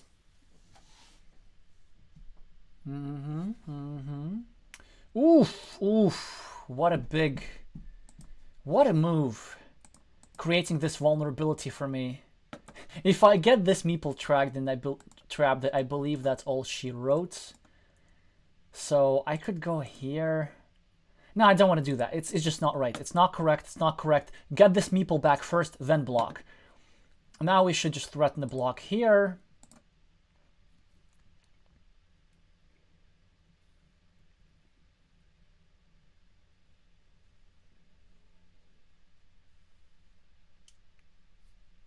And this is one of those rare situations where I'm going to be begging for the quadruple city tile.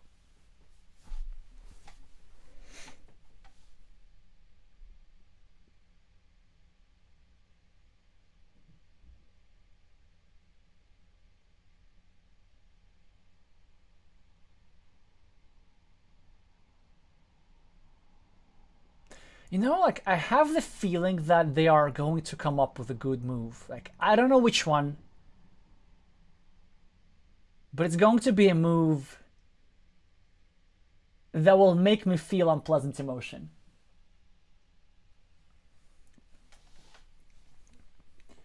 What is a good move, though?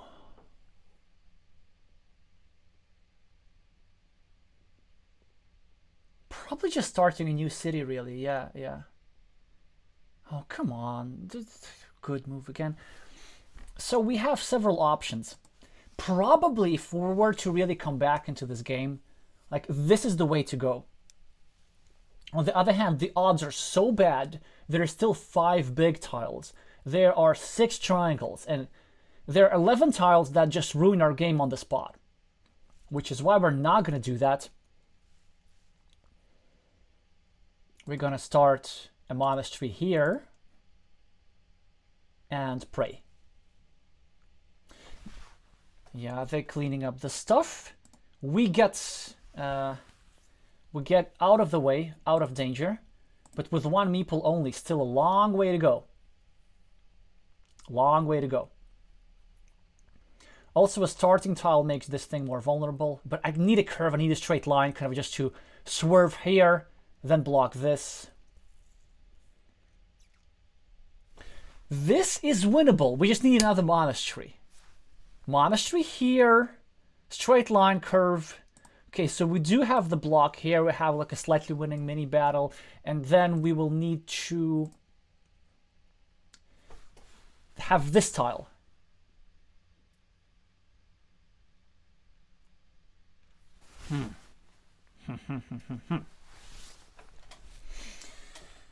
This is somewhat problematic.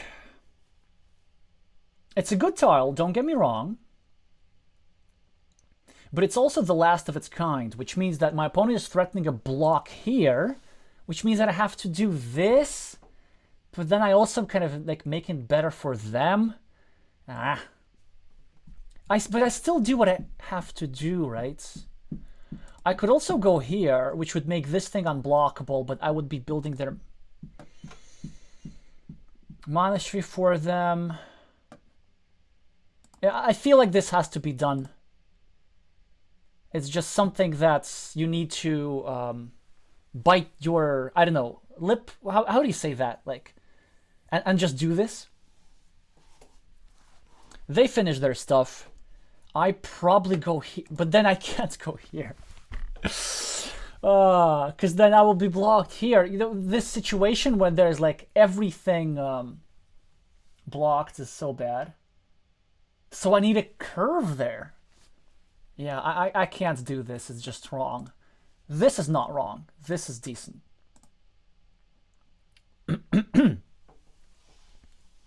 Okay, they have a straight line. We have a curve. And if we get to road end, we get to get our meeple black, but we get to block theirs. This is huge. If we just hold on for one more thing. We should leave the city cap alone, because now we're getting this meeple back. And then if we just hold on here, we can also meeple a field or something, I guess.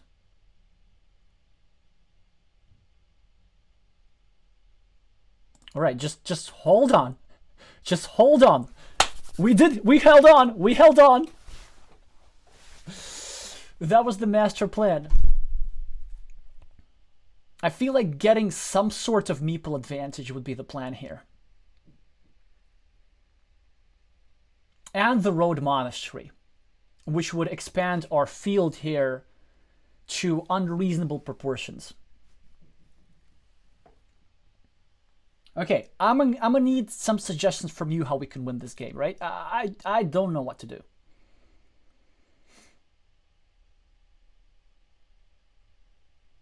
I do somewhat. Monasteries, basically the way we win this with game is with monasteries. Spot 1, spot 2.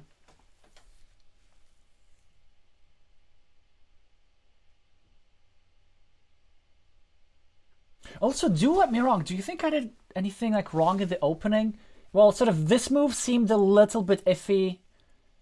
Yeah, maybe it was a little bit iffy though, actually, just leaving the city camp empty.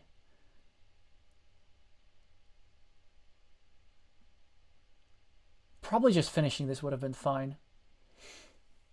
The fact that this got blocked was actually like a not really a likely scenario at all. A lot of things have to happen, so it's not like I don't really regret losing this meeple. I mean, I regret it in the sense that it would have been nice to have this meeple. Good farmer. But now let's see if we can utilize that meeple advantage. Tough choices here. If we go like this, then our monastery is more secure, but our opponents can take a big tile and kind of ruin it for us. But if we go like this, our opponent can take a curve and ruin it for us. There are 4 curves remaining. There are 3 road ends as well. I could also just drop a farmer, which would be really, really nice, given that, yes, there will be only like 1 blocking tile, essentially. Well, okay, 4. Let's just try this. Let's see.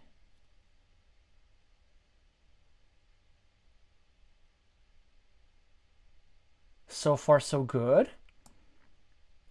And we just need like a simple city cap or something.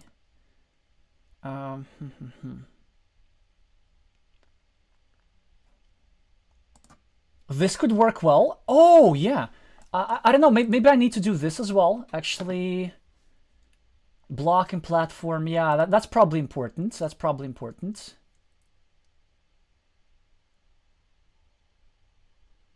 They do get a curve, with which they probably will protect their city. This is a dual purpose move, by the way. Not only do I protect my city, but also I create an attacking platform. I should have actually told it the other way, because like the attacking platform is the obvious thing, but with the City, city, road, road tile I could get a couple more points in.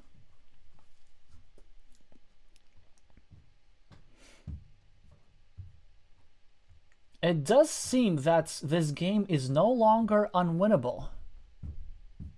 And if I'm so pleased, I can always turn it into a 50-50. Now here's the question. Do we go here? Or do we just save our stuff? I think we save our stuff first.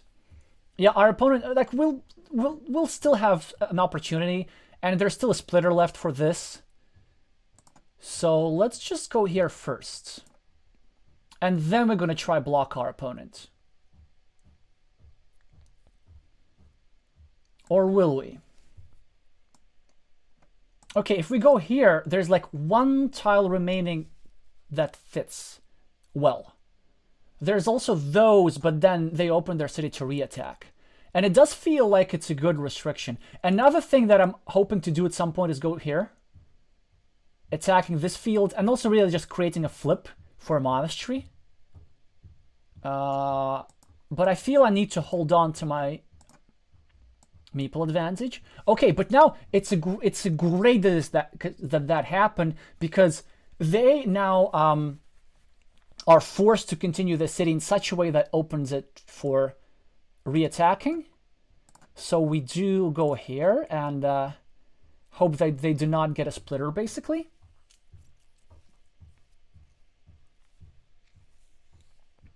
We somehow evened up in points.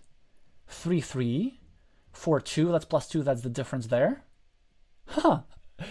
And suddenly we're only at -1 when we complete this, and we have a meeple extra. Okay, this guy will come back, but how did that suddenly become a winnable game? Also, a splitter, we have like a super impactful tile that goes here. We have room how to continue points here. By the way, I miscounted. We're completely equal. We're completely equal in this position. 3-3. -2 + 2. This is equal +6 + 6. Let's go.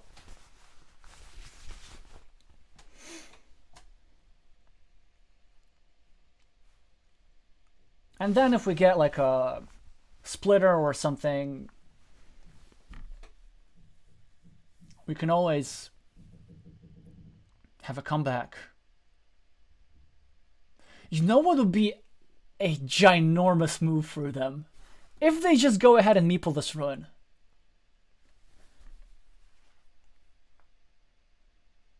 They have to be thinking that. They have to be thinking that.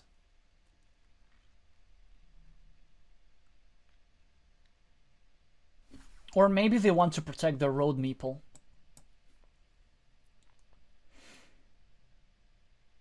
Oh, they're preventing me from joining. That's unfortunate. And also a good move.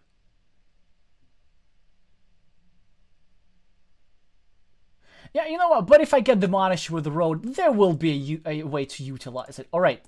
So let's equalize first. I don't think any blocks here would have worked. 1, 2, 3, 4, 5, 6, 7, 8. Ah, count the curves before you actually make the play. Okay, that will be a lesson for me. Now, there's actually a way for me to sneak into this field. Yeah. This plus this. 1, 2, 3, 4, 5, 6. Curve, straight line, curve.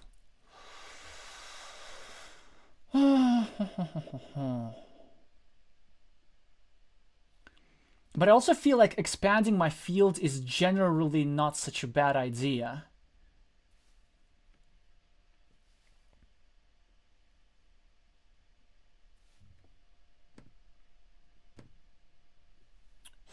Except unless they draw the monastery. Well, I draw the other monastery though. But their monastery is completable. Okay, so I'm going to do this, and I'm going to hope 1, 2, 3, 4, 5, 6, 7, 8 that they don't draw a curve, basically. Or wait a second, this is also good actually. Just meepling a 6-point field. And then if they finish the mana, it becomes a 9-point field. Nah. No, I'm just gonna do this. Okay, they should go here.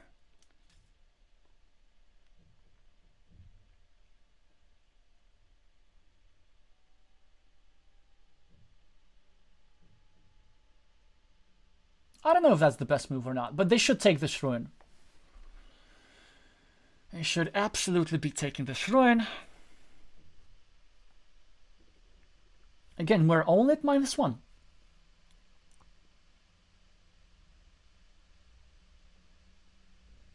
Ah, they're blocking my farmer. But now it's a huge 7-point move.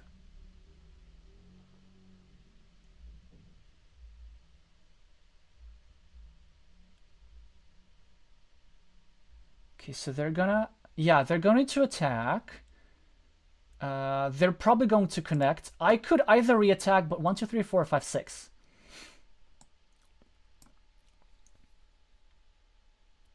This city is not really live.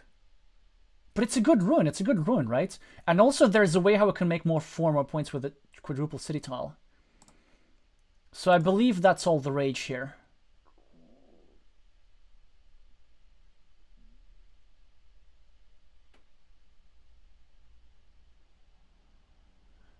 Now I need to sort of win this flip. Well, basically, I either need to get a curve or a tile that... No, no, no, no, no, no. Ah, or the tile that meeples this field. Okay, okay, okay, okay. We are actually at now plus what? So we got 7, they got 9. They got 11. Okay, so... Yeah, okay. They got... We got 7 and 6. We got 13. They got 9 and 2, which is 11. Which means...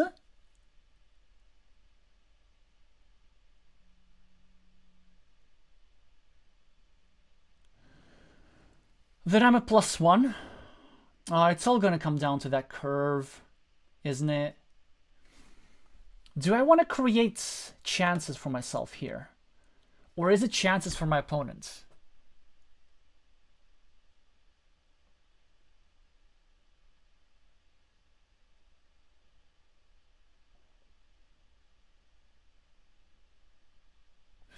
Yeah, you know what? You know what? Let's do that.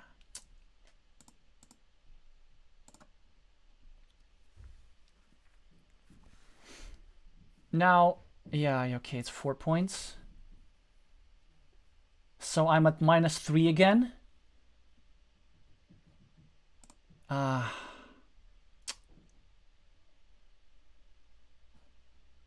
Okay, there has to be some sort of way. Okay, if my opponent gets a curve on... Then I win. But then this will be 0, and I just have to hope that my opponent does not get a curve immediately, but then if he gets this, then he wins.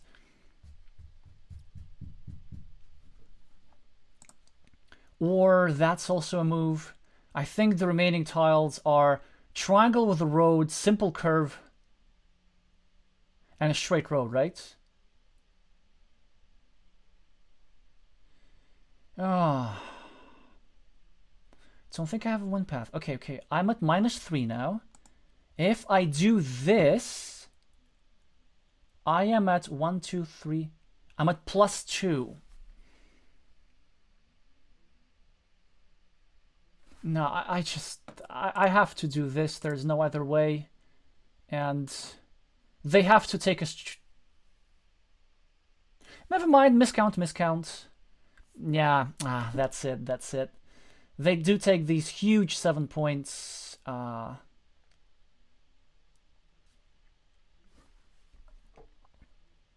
take 6 and they still have a meeple to spare.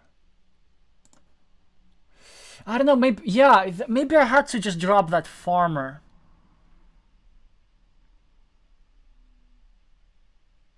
No, but then the fields would not be connected. I guess I just had to hope for the curve, really.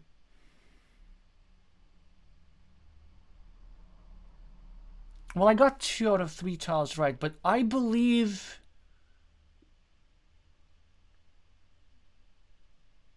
I was probably losing no matter what, right? So we equalized. And then if they take something like this, they get 5. And then I have no idea, nowhere to get 6.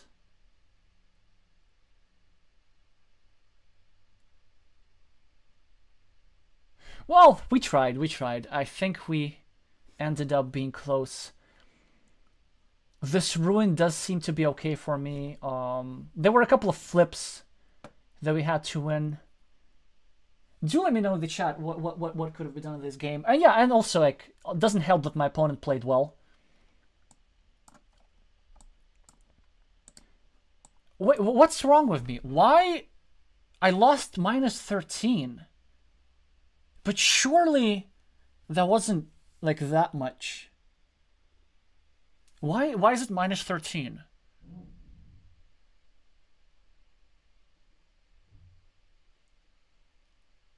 So they took 7 points, and so they took 11 points. What did I miscount? Was the game just lost already?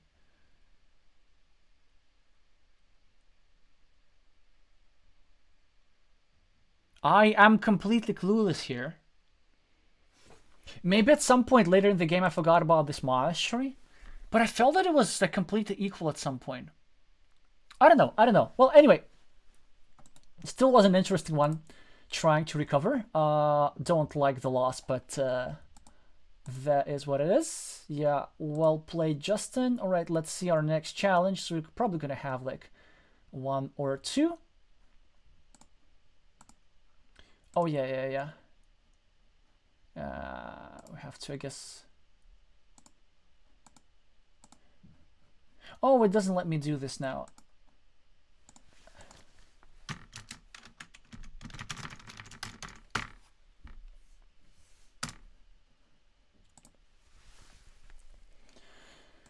Right, some wait for the next challenge for a minute or so.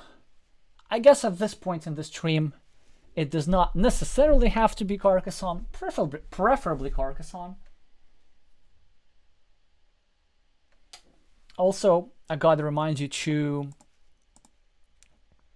meeple the like button, which does help with the algorithm a lot, more than you might think.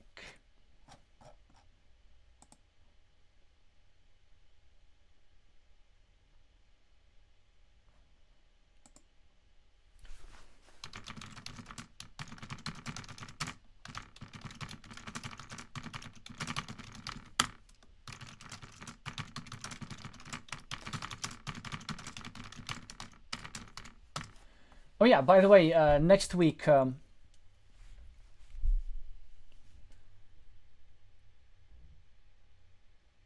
going to do a games analysis stream, and also I have so many streams, so many submissions that I'm considering making 2 in March. But let's see how the one on March 12 goes. Right, I'm gonna wait for about a minute or so, and if not, I'm probably just going to do an arena game, because I could probably use a bit of recovery, as I dropped like as I said 100 points this morning. I mean, it doesn't matter. It doesn't matter. Like when it comes to arena, it does seem like a lot of players care about this a lot, but the way I'm doing this, even in the seasons that I won. Oh, let's go. We have a challenge from Lil DeCelis, one of the top 8 finishers on the Mind Sports Olympiad recently. Oh yeah, but for example, like I don't do this strategically. So let's say recently I got to like 2,000 points, and then like when you're first in arena, then the right strategic move is to stop playing and then ask and then wait until, you know, somebody overtakes you and only then play. But then if I stop playing, then, you know, then I stop playing. That's the problem, right? So the only reason I really play arena in the first place is just so that I can get quick pairings. And the 2 arena seasons that I won, they were like pretty much almost by accident. Here comes our first interesting decision of the game. Monastery spot could work well here. No, here. But the best one is, of course, here. Kind of saving our meeple, pre-building a road, controlling our opponent's meeple. Yeah, this should be relatively straightforward. I think for newer players, this could look a bit scary, but this is an unblockable square as it stands.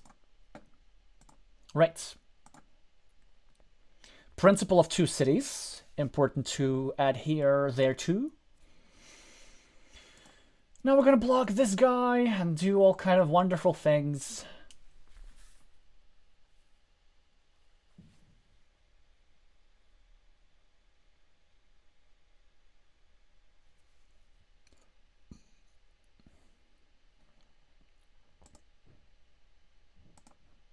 Oh, let's go. We just got a new submission. Oh, lovely for them to have dropped this farmer.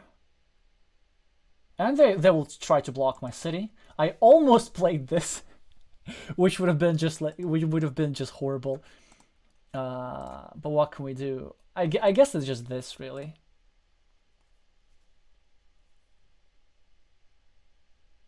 Then they should be trying to connect. Ooh, they're blocking. Oh, I'm in trouble. I'm in trouble.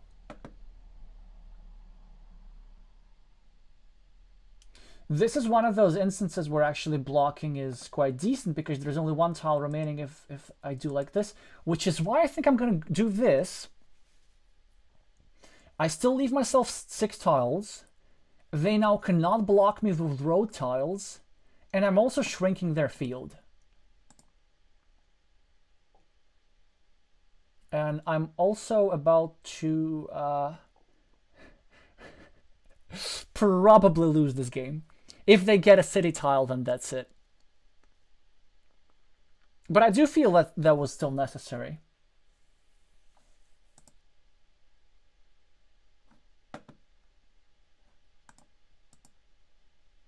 I could go here trying to shrink their field. But I think I need to try and do something about that square, and that's it. It's a very quick loss. I don't believe there's a way to recover from this. But this doesn't mean that we shouldn't try.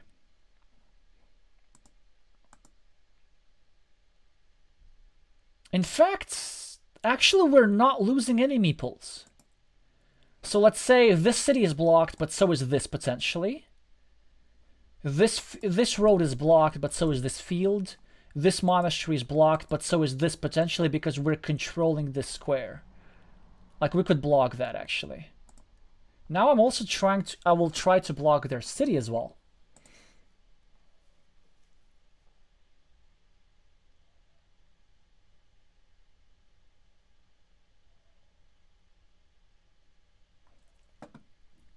And now they will try to protect. I will finish mine. Yeah, no, this is still playable. This is still playable.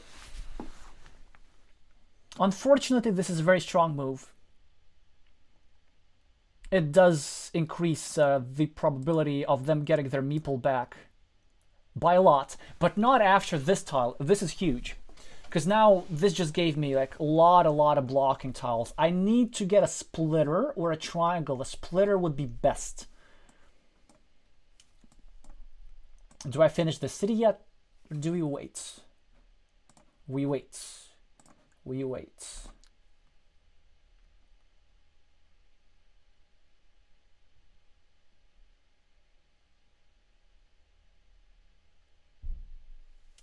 They should probably try and finish a monastery with another monastery, but they don't do that. They meeple a road, and I'm happy to control it for them.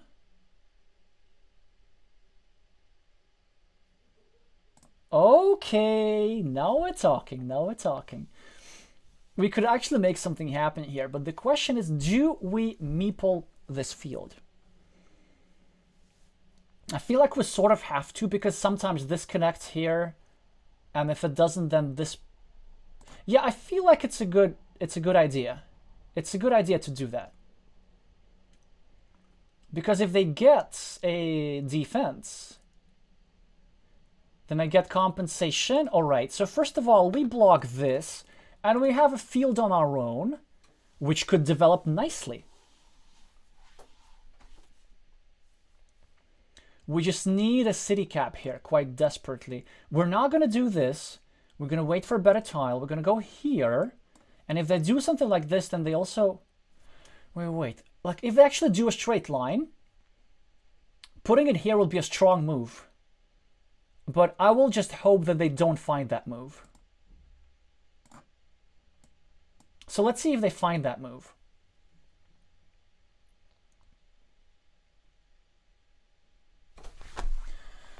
Oh. How did they know that so quickly?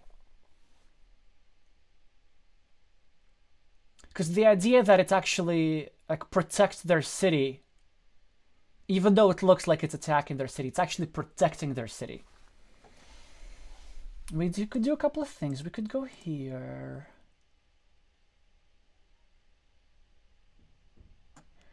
Yeah, let's do that. Let's do that. Let's make life slightly annoying for them. And let's draw a starting tile. Yeah, exactly. So we are one tile away from blocking that guy as well. How quickly can this be turned around? Now they probably say, oh, they don't bother. I want to do this. Yeah, I have to do this, right? No. 7 points are more important.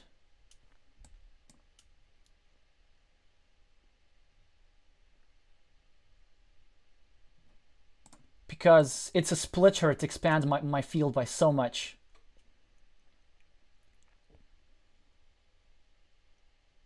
Yeah, okay, we're getting ready to finish this. This is not good, this is not good, not good, not good, not good.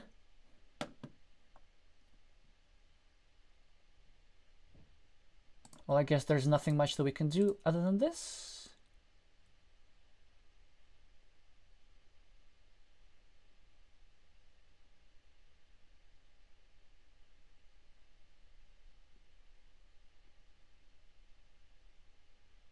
Fantastic move.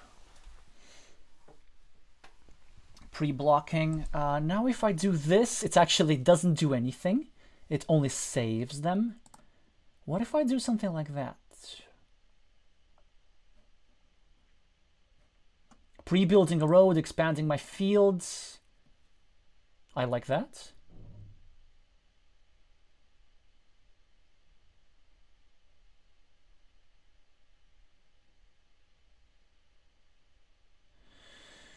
Now we need to block here, but how do we do that? Now if we do this, we do give them 50%, but an easier chance to save. Because they can save that with a single straight line indirectly. Here, we do give them something, well, more. But then at least there,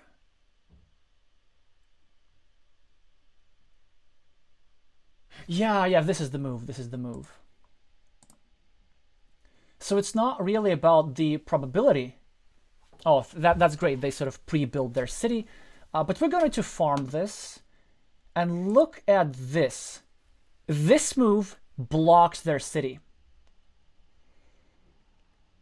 Because if they get the tile to expand this, then it's going to work out. Although they're going to still extend this by a lot, but we still have to do this.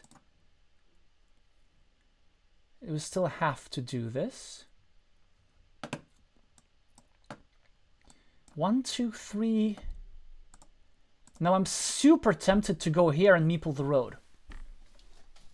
I'm super tempted. But then they're just not going to finish their city. And we're not going to have enough meeples to do stuff like this, right? Which is why what I think I'm going to do, I'm just going to block the field. I don't know. This is what happens when you run out of moves. The power of this move, though, It also prepares a block.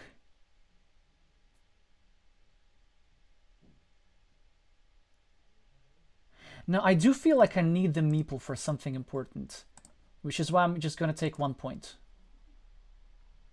And limit the field as well.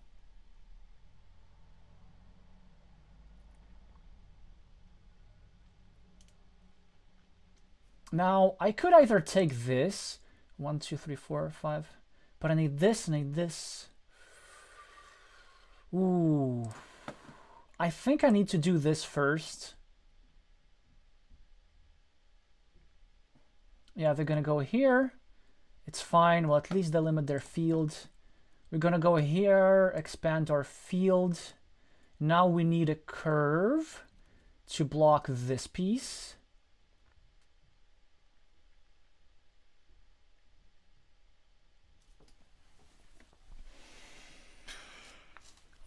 Well, it's still difficult but playable.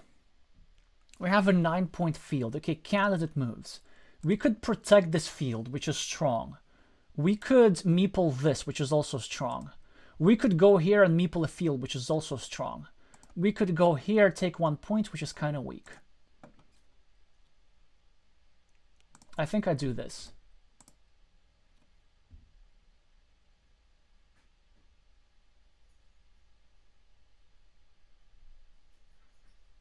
This move is all right.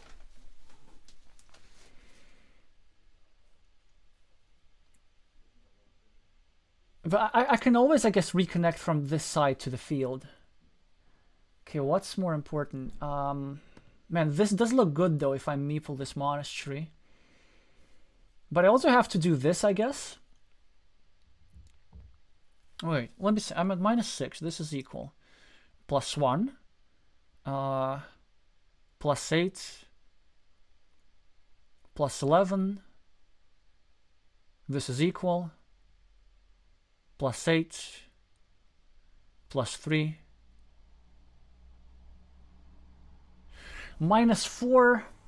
I have -4.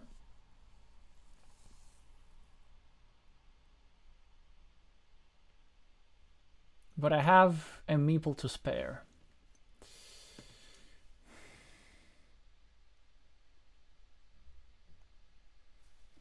I do feel that like this insurance road is, yeah, you know what, I'm just gonna do what I think is the right move. Strange though it may seem, I do think that this is the right move. Then we clean off the city cap from their field.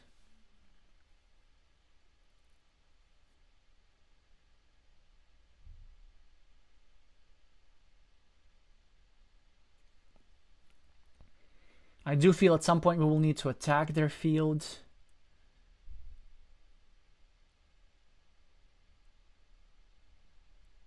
No straight roads remaining, mental notes, no straight roads remaining. Let's just wait. No.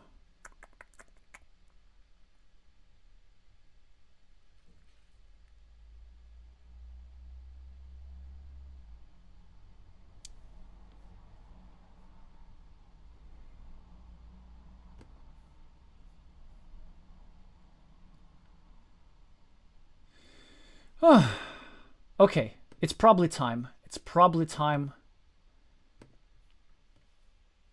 to drop the insurance. Maybe unnecessary. Maybe I still had to hope for the 25%er. But I've made my decision and I'm going to live with it.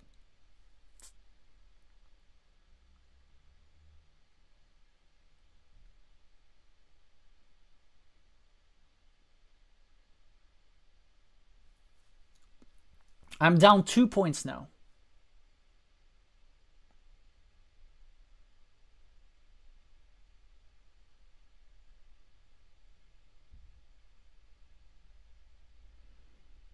And I have no way to use this tile.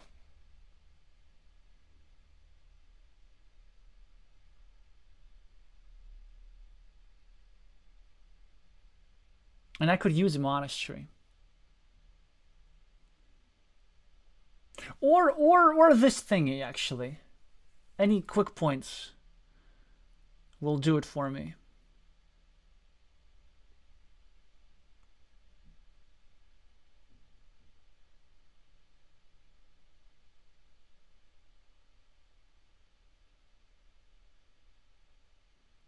Which is why this is a strong move. Well, we are flipping for that city cap, but my opponent has a better expected value.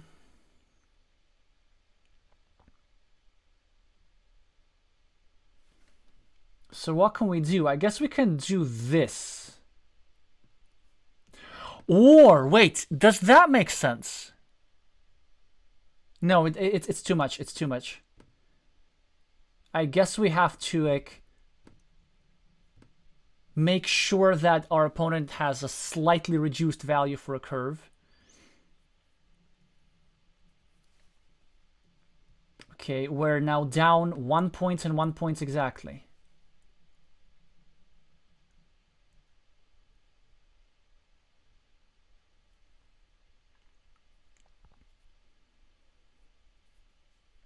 I do win the flip to be the first one to get the thingy. We're now up 2 points.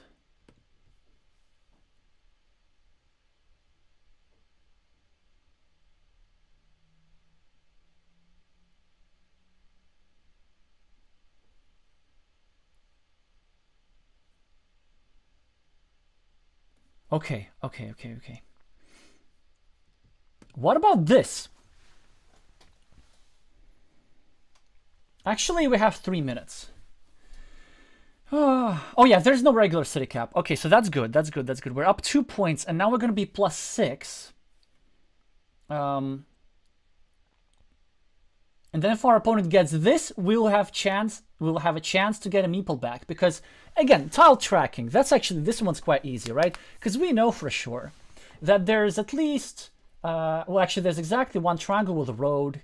There's exactly one triple city with a road. And so if my opponent gets a triangle with a road, then I get a triple city with a road, so then I do this. So now we do this anticipation thingy. We're at +8. And I don't think they can get 8 points with one meeple. Unless they get this, but then I get... but then what are the other 2 remaining tiles? No straight roads, I remember from that. 1, 2, 3, 4, 5, 6, 7... curves.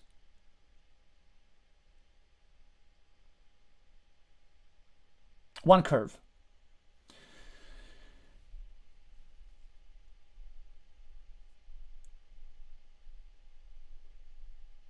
And a trip, no. Oh yeah, that one triple city, triangle maybe? A regular triangle? 2 regular triangles. 1 regular triangle. So I will be able to build up my monastery. What about city caps? Is the thingy still there? No, I don't think so. I'm so slow. No regulars, no starting tiles, no splitters of any kind? Yes. Yes. What's the 4th tile? Oh no, there it is, right? 1 curve, 1 regular triangle.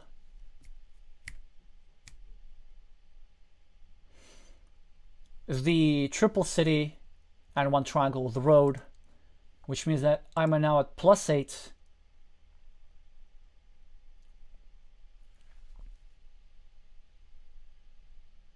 If I counted correctly.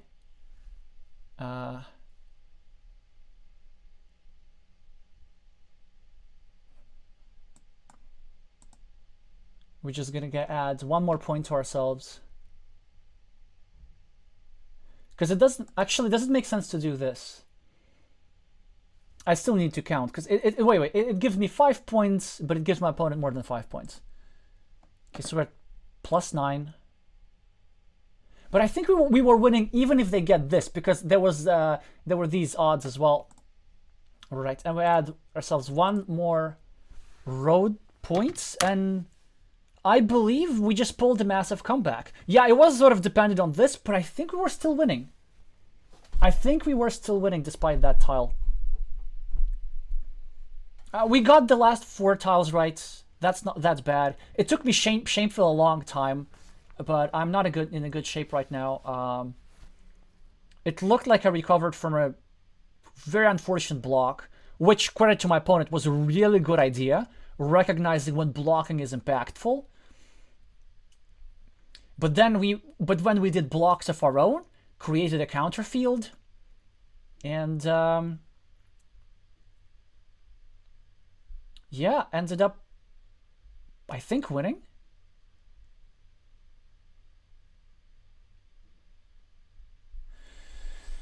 Yeah, let's go. +6 in the end. That was a very hard game. And it took us 13 minutes. And despite the meeple disadvantage, we actually managed to place more meeples. So, what did we do right? What did we do wrong? I don't think there's like a lot of things that could have been done in that situation. It was just a nice sequence from Red to accomplish this. But what we did do is, first of all, I didn't address this actually. I waited patiently for the right kind of city cap to finish this city to increase the blocking probability of this hole. And then a few things worked out our way tile-wise. But also just wanted to say, like, if you get your meeples blocked, sometimes you can retaliate. Very often, if your opponent spends moves and block your meeples, they sometimes leave their meeples in a more vulnerable position, and you can, like, at least win 1 or 2 meeples back, which is what happened here. All right, well, that was interesting. It has been 2 hours, but I'm kind of feeling better after this game. So I'm up for one more in case there's a challenge, which may or not be Carcassonne.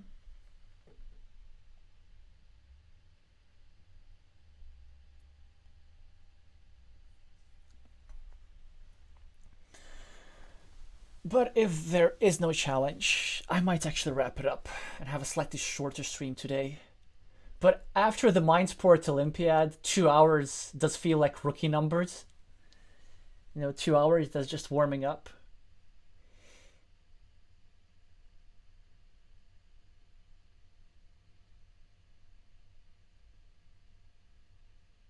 Also, not only was it the longest stream by far, but it was also the most viewed stream on this channel so far in the moment. I think there were like 450 people tuning in over the course of that stream, which was really nice. And of course now a couple more hundred have watched this. Yeah, so I really want for competitive Carcassonne to develop into like a proper spectator sport. And, that's one of the goals behind this channel.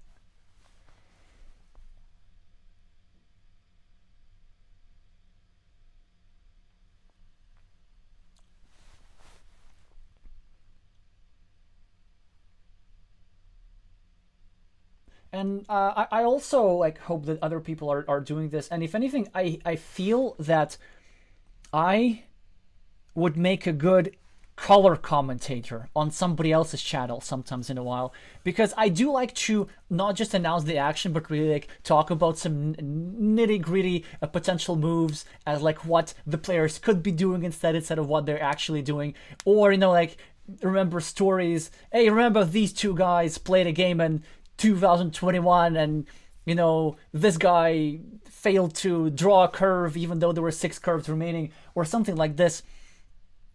I do actually happen to remember like a lot of Carcassonne games back from 2021, 2022, 2020, for better or worse. And some in-person games I've probably remember for 10 years. So there is one which I remember which I lost against a strong Latvian player, Christopher Ritovs. But he was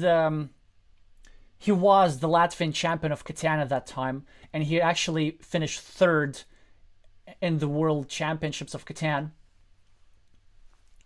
and 5th in another World Championship of Catan. So really strong Catan player.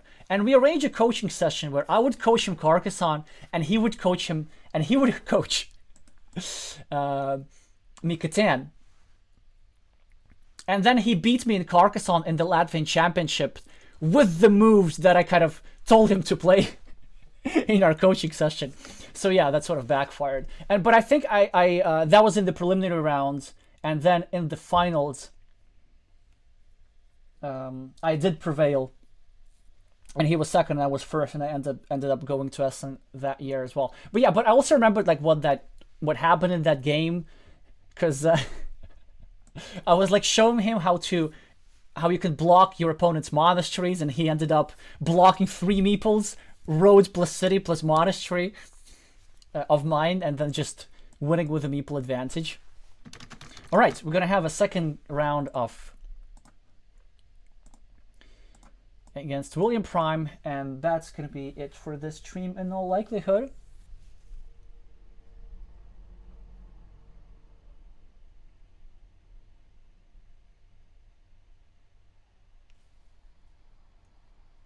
Oh yeah, my point is that because I tend to like remember these small things for a long time, I think I could be like an American style, ESPN style color commentator in some Carcassonne streams. But anyway, small steps, small steps. There's still this big championship ahead of us, the WTCOC, which I'm planning to stream a lot. With special guests, of course. Right, so for natural moves, this meeple doesn't look dangerous, but it might as well work out. Because I can't go here. I can probably go here with a farmer? Let's do that. Let's go. I'm just trying to imagine that I'm Marian Kurkan.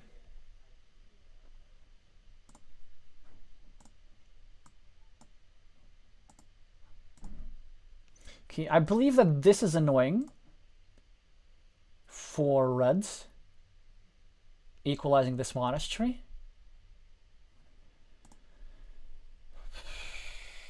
No, we're not gonna do that. Clean off the city cap.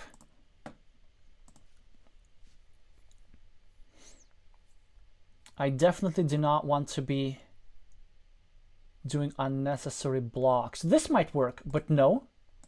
There will be a better tile. First we'll get a meeple back. Don't worry. They could save their meeple very, very well. But they choose an even better move, in my opinion. We could go here, but I don't like that. We could go here, but I don't like that either, actually. We could go here, but I don't like that either. But I have to make one of those moves, so I'm going to go here. Opening some potential blocking squares.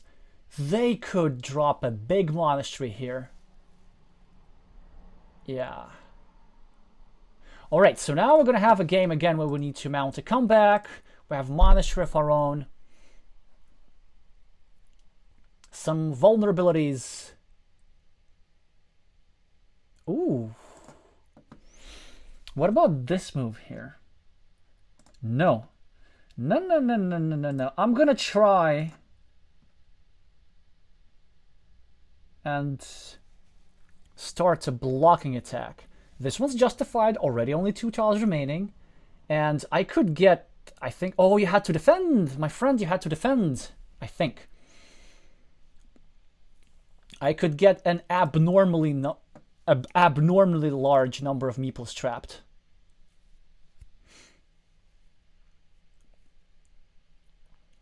Here I have to meeple just to equalize this guy. But I will still be trying to block this square.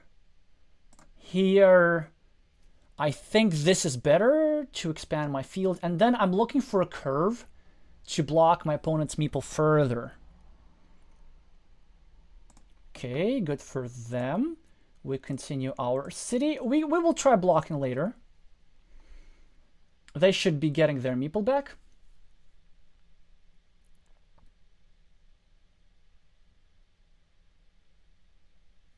I could start a blocking attack, but actually I'd prefer to do it with a city tile, I think.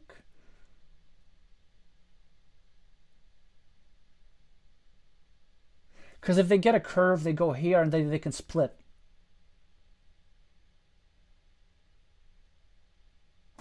I'm gonna do something weird. Breaking up ring roads, basically.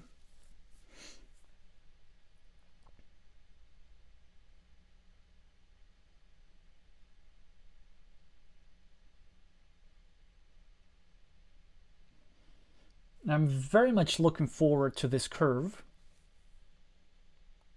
Give me a curve. Even though this move will add 3 points to my opponent, it will block this road permanently, and it will also bring this completed city into my field and this other city into my field. And then with the long-term meeple advantage, which we have, it's a strong move. Equalizing the farm. But it's good to see this, though. Oh, just in time. This was, by the way, I didn't explain this, but yeah, of course this was the reason behind this move. Of course this was the reason.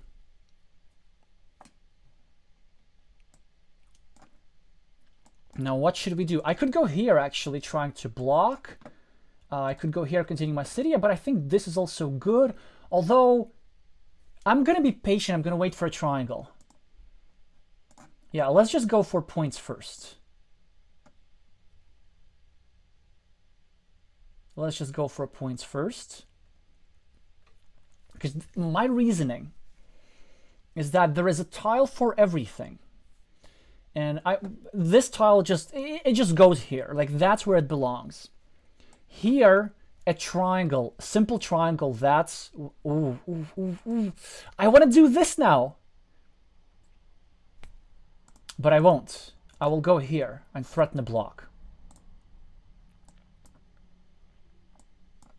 And now they have to defend.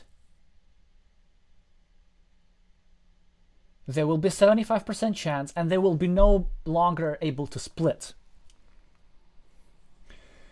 Oh, my friend, you have to defend. Losing one more meeple from this monastery. One more meeple.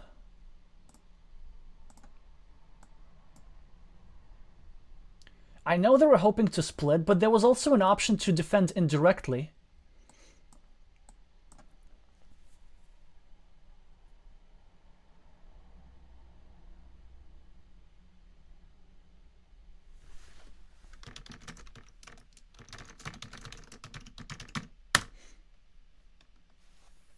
Well, actually, this is not true. Like, first of all, they're still ahead on the scoreboard.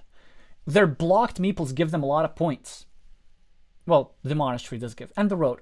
And it's not yet completely blocked. They can still win the flip for the one remaining T-shaped crossroads. So that also could work for them. They could finish the city. So they actually have, by the way, patience. Way more ways back into this game than they might think.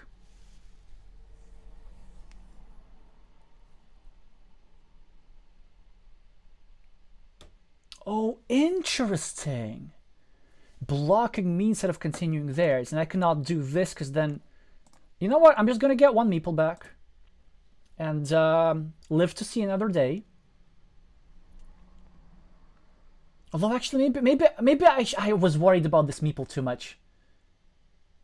Oh, they're not continuing theirs. They're blocking mine. But it's cool.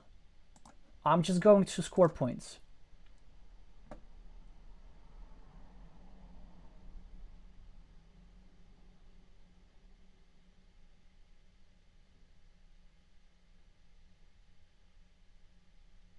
Yeah, they would have finished the city. Exactly.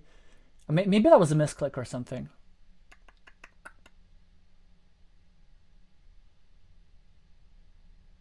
But they still had ways back into this game. They still do, maybe, actually. Okay, option 1 is a farmer. This is not good because it's saving them, not blocking. We need to wait for a tile that... you see, these 3 guys are out. So we need to wait for a curve or something like this. Speaking of curves, time to attack this field. And if we fail, then we connect to this field and have 9 points of our own.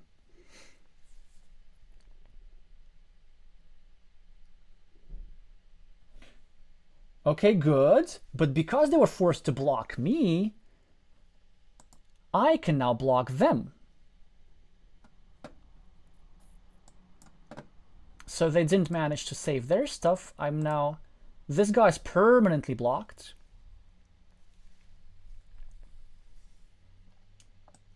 And there's still a 50-50 for this connection. But I have threats elsewhere. I can just score 4 points. Yeah, that's also like a big thing here. It's all about threats. They can complete the block.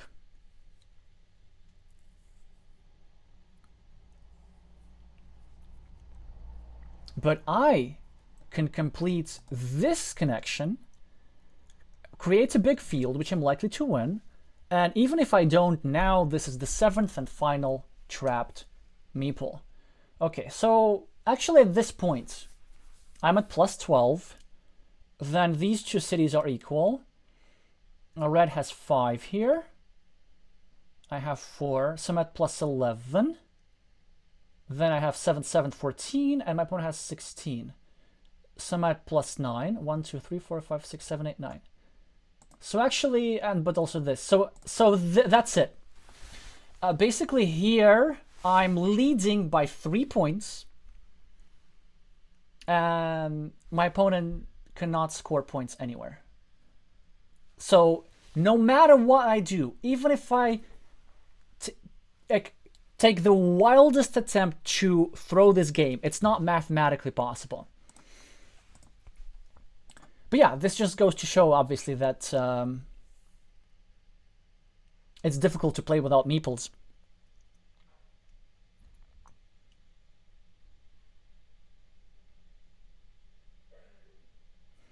Also, this city is live, by the way. That also helps. We're still going to score points and stuff.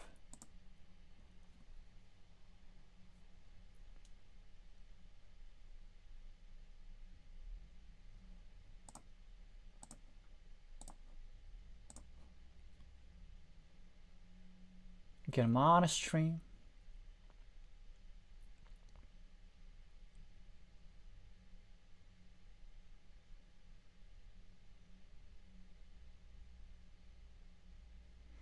This is actually now not live anymore. Well, there's still, I guess, this, but it is what it is.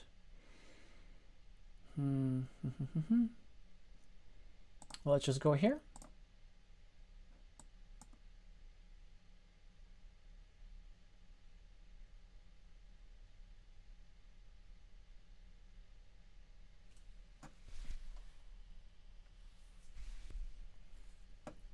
That's decent. We're just gonna go here.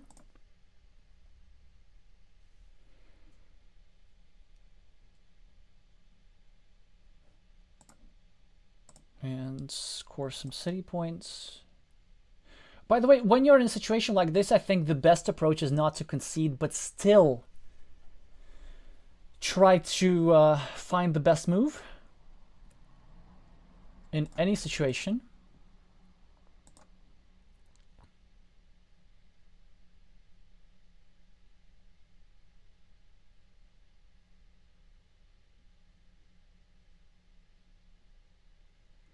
And here, I'm not gonna be greedy. I'm just gonna meeple a 9-point field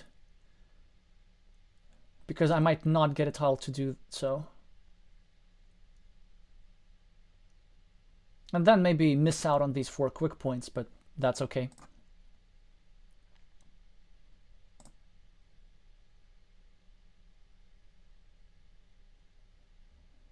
I'm gonna miss out on this as well. So the move for them is to go, yes, yes, well done. Well done for not giving up. So at least they can have found a move that got them 1 more point. But yeah, we're just going to go over here.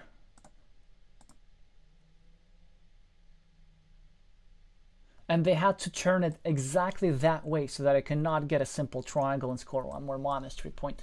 Obviously now it didn't matter, but there are situations where, where both sides don't have meeples, the game is close, and these little things can be the decider of the game.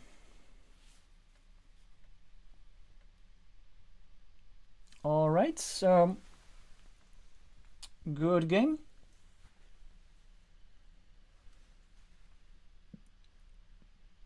So main takeaway, do make sure to protect your meeples.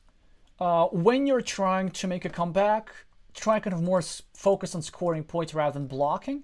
I think actually Red had the tile to finish this city instead of trying to block mine, because by blocking my tile, that was also blocking his.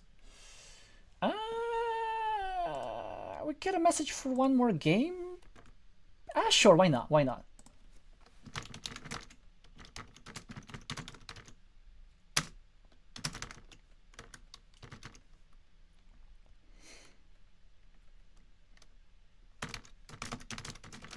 Just to double check.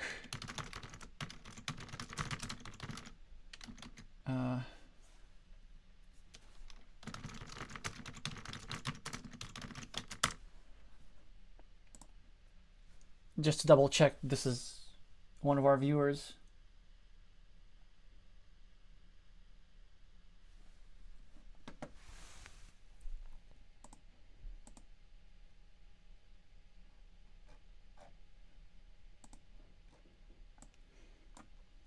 Oh wait, sorry guys, I forgot to make it full screen. Well, that was a slight inconvenience for you, hope you can forgive me.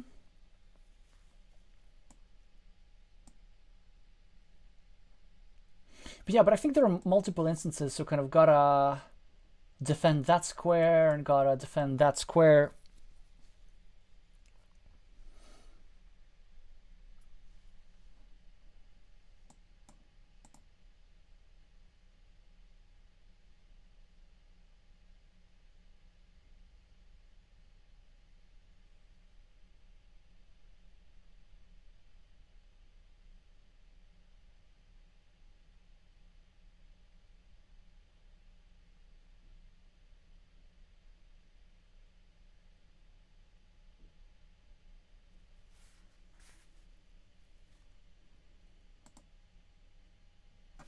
Could I have a sip of something?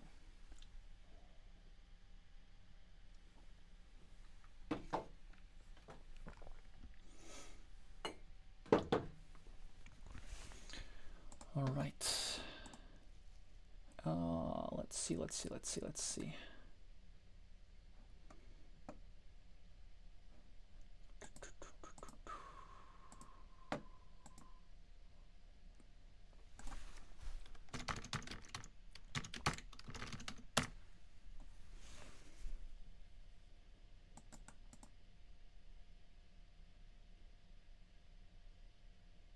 I assume they must be watching the stream, otherwise that would be too coincidental.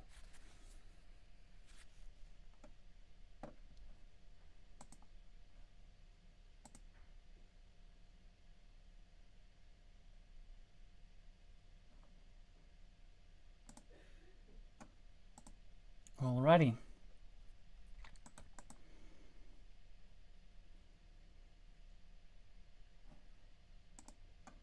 Okay, good.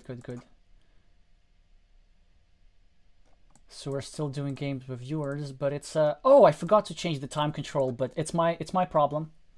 Now I'm gonna need to think really fast, even though it's a little bit hard to talk fast. Let's see how Lord of Tiles here, I assume alluding to the novel Lord of the Flies,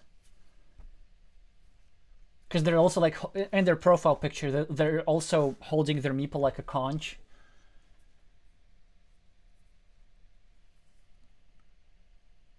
Yeah, that's a decent move. I like meepling here, which is what I'm gonna do now. Exceptional greed. But it works, it just works. Like, now very interesting. I could go here, Or I could go here, making this secure. But no, cleaning up the city caps more important. It's just more important. What do? They can attack my city, but then they can actually try to block everything. Maybe here that wouldn't be the worst move. You know, continue my city, then try to block this here. Why not? Why not? That'll be certainly interesting to play, but they opt for the safer version for 2 points. Oh, I think 2 points are better. Just because, like, you can do this later. You can meeple the same city on your next tile. It's not going to be, like, huge or anything. Here... Yeah, we're probably gonna start getting my meeples back.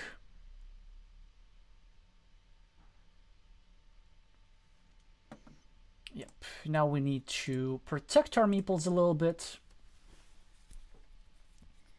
And the tiles that we're getting are not bad. By the way, this is an okay move only because it was actually threatening a block. But had this yellow meeple not been here, you typically want to put this city cap on the other side, trying to make sure that you only... Oh, it's so unfortunate for them. They're gonna try blocking. And they immediately get the tile. Okay, that's just it. Like, I just don't have to do anything in this game. But sometimes there are games like this. It's not their fault or anything. Yeah, it's just so tempo moves, and I get to reconnect to the road. That's just unreal. Fantastic monastery tile. They probably should secure the city entrance, because there's no incentive for them connecting to the road, because I'm going to reconnect. That's a good move, starting a new one. I like that. It's really strong. But we're going to go here. Again, just fantastic timing for me.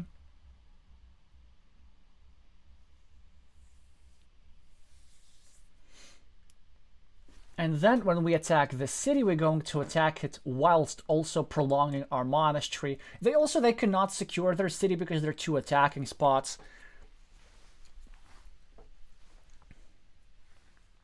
What they should do, they probably should add the triangle to their city on the left, trying to continue it.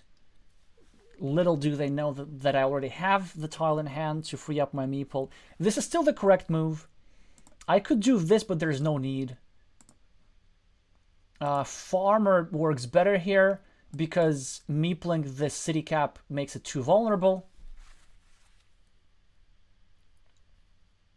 Yeah, it's just much easier to play when you have the tiles. Just much easier, man. I didn't think that was an option. Okay, now it's an interesting move situation. We can go here, pre-completing this road. I start to rather like this, actually. This is also attacking this. I could go here, starting a city. This also could work, where I could take 2 points. I like this, though.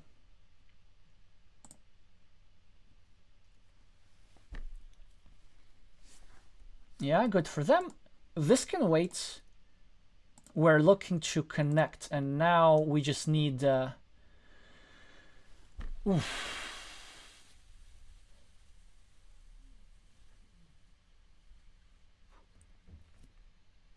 I think they might have to actually drop a farmer here instead of taking 3 points. Well done, well done. That's what they had to do.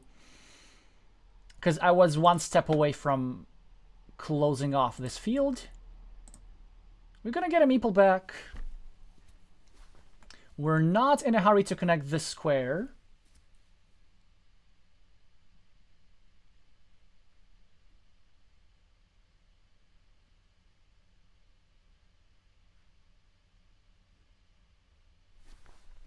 I could do this, but I'm not even sure I want to connect, so I'd rather go here and meeple a road. Or the reason for meepling a road is that, well, I don't want them to get something like this and then secure their road with tempo. Now, that's an important move that we made right now. They need to start trying to block me, I guess. That's what I would do.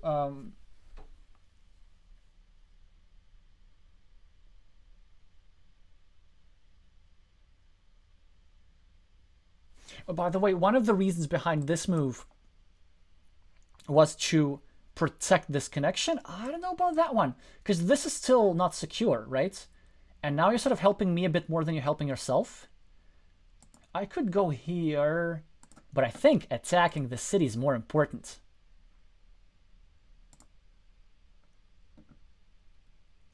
Because then you can connect here. Or not connect, but you can protect here. And this allows me to defend this square. And now I sort of am very likely to win this road.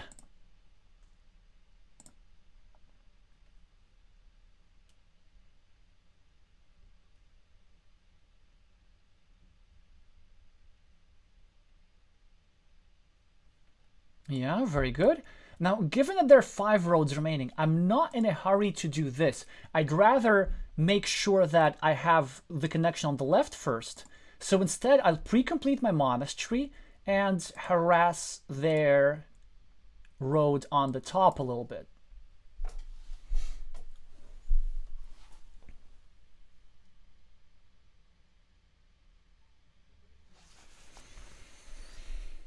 Another interesting situation, I could pre-complete the monastery, however, I do not entertain the idea of adding a tile to my opponent's city.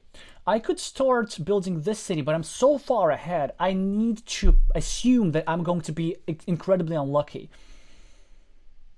So we need to assume that we're not going to get this tile, the triangle with the road. So instead, I'd rather start a new city here and attack this square.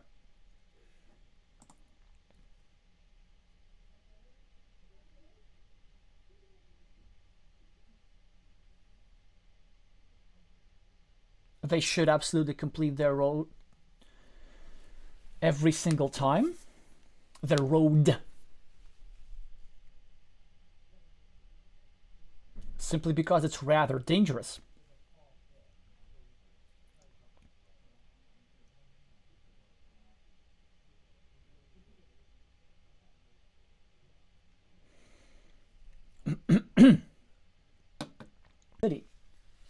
Which is not something we want to happen.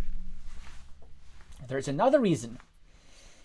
This move indirectly protects this field connection. And the idea with this field connection is that if they take a city cap and drop a farmer, then they will bring my city closer to completion. So that's why they're less likely to do that. Now, I could block here, but I'd rather not do that as the city's still big and there will be chances to block it. Or in any case, it's a big ruin, I might have to connect to it. I'd rather secure my road and make sure that this meeple doesn't get blocked.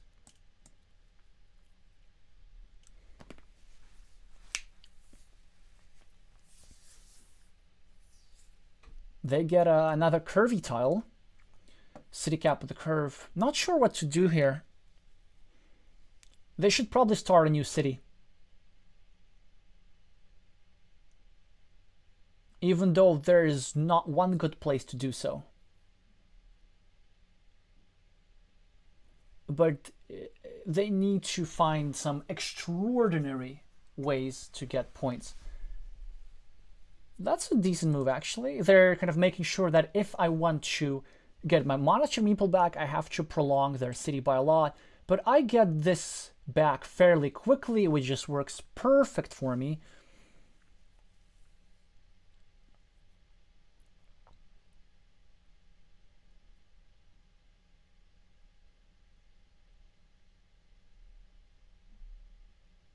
$11 points for just a road. Certainly I cannot complain about that. Now they go here trying to attack my meeple. I could go here. But I just like, to be honest, I just like going here. It creates a lot of threats and it takes care of the field connection. Since I'm ahead by a lot,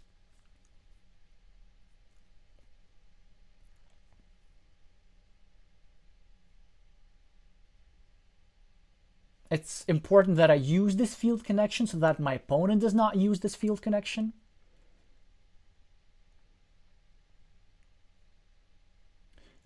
Here, I feel like they have to meeple something. Maybe they had to like meeple the second monastery, but they're so far behind they cannot afford to be blocking. I need to get a meeple back.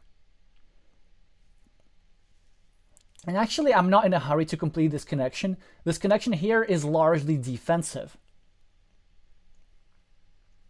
It is just there to ensure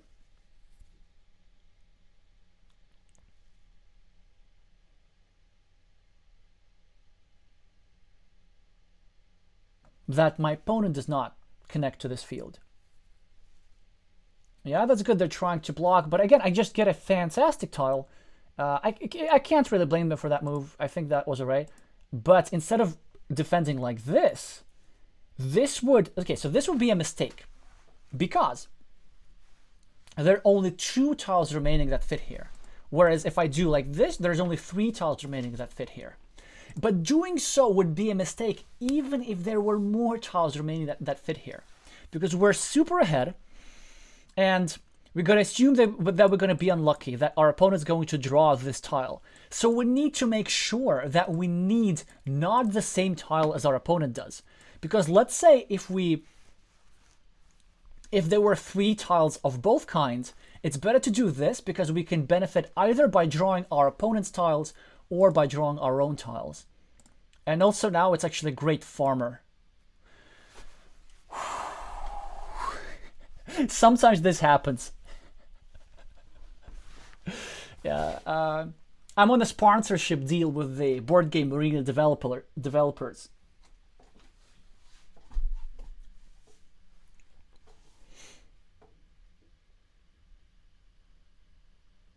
Well, I mean, it was likely, it was an 88% chance that I would get this tile after all, but it's quite lucky that I got that on the very next move. And it also comes with a 9-point farmer probably, because like they probably take 4 points here, right? Because they have to get their points somehow, hoping that they will be able to drop their farmer on the... Okay, they do this preemptively. Good for them, good for them. It was like actually probably more important than what they ended up doing. Now they need to connect to my field. Now I draw one of their tiles. They could either connect here or they could connect up top. But this is completely fine because this field is tied. Then they have blocked the square slightly, and I'm just going to start a new city. As there are a lot of triangles, there are triple cities. And also, we drew one more tile that red needed.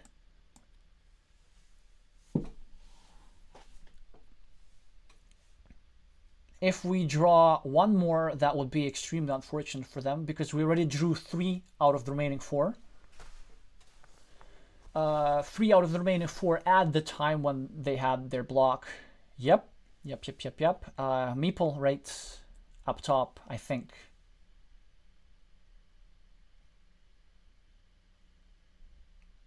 Yeah, I feel like I still have to take these 4 points, even though it sort of opens a field connection. There will be a field connection open no matter what when they complete this kind of thing. So they should go there, drop a farmer, try to take away all my fields.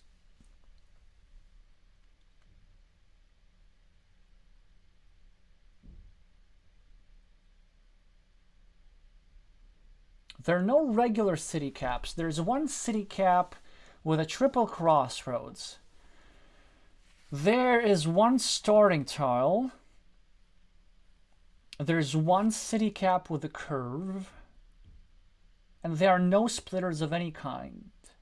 There are no regular city caps. This leaves us with 3 city caps. And the reason why I was saying these things, I was thinking whether or not to meeple a city cap.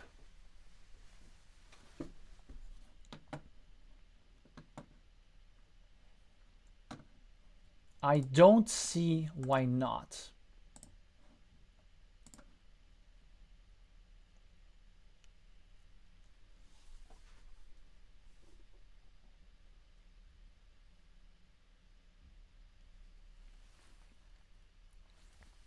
So they should now try to connect to the field. I guess over here. Or over here, it's a great idea, through a curve. Yeah, let's go. That's what they should be doing. But the thing is that I'm so far ahead, I don't need the field. 1, 2, 3, 4, 5, 6, 7. No, but they should be still trying. There are 2 curves. They have to drop a farmer there. It's not a choice. Or here, like a farmer somewhere. But the thing with this one, this wins you a bigger field.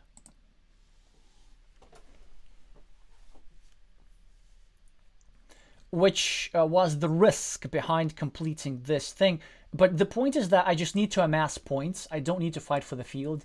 And because there's still 1 road monastery remaining, our opponent will have a chance at a field connection late in the game no matter what.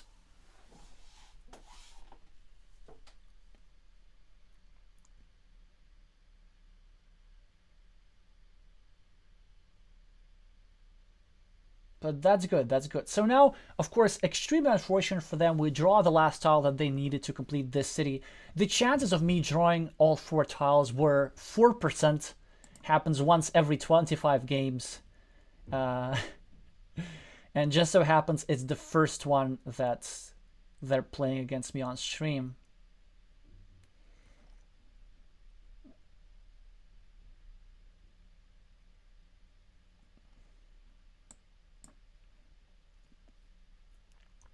Also, I have a nice 9-point farmer over here. A ridiculous number of completed cities, but they should be trying to find the best move.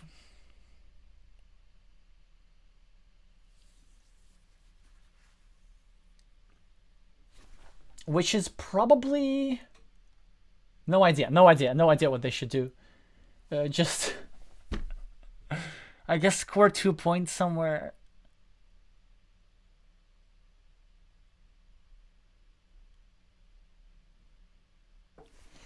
Yeah, because you see, now this move here is sort of superfluous.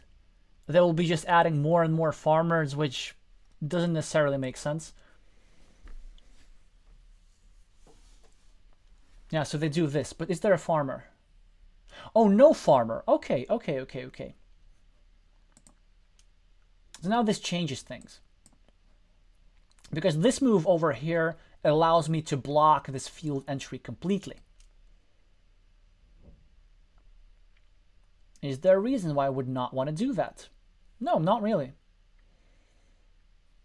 There are no regular city caps, no splitters, no triangles. So here comes this move. Yeah, let's do a meeple on the road actually to secure things. Yeah, I know. That's bit of a hazing for you, I guess.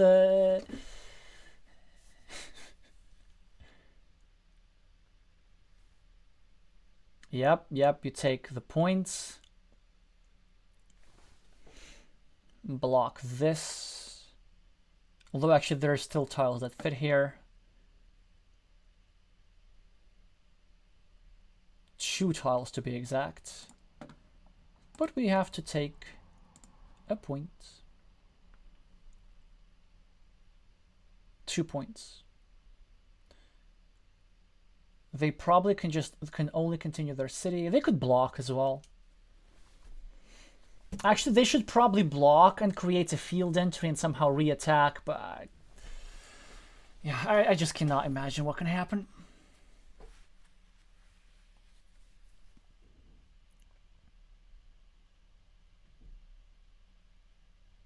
Yeah, good move, getting 2 points. I'm gonna get 1 point for the roads. Well, 2 points for the road, 1 point I'm gonna give to the monastery. I'm okay with making a big field because there are no connection squares and just want to have my stuff back.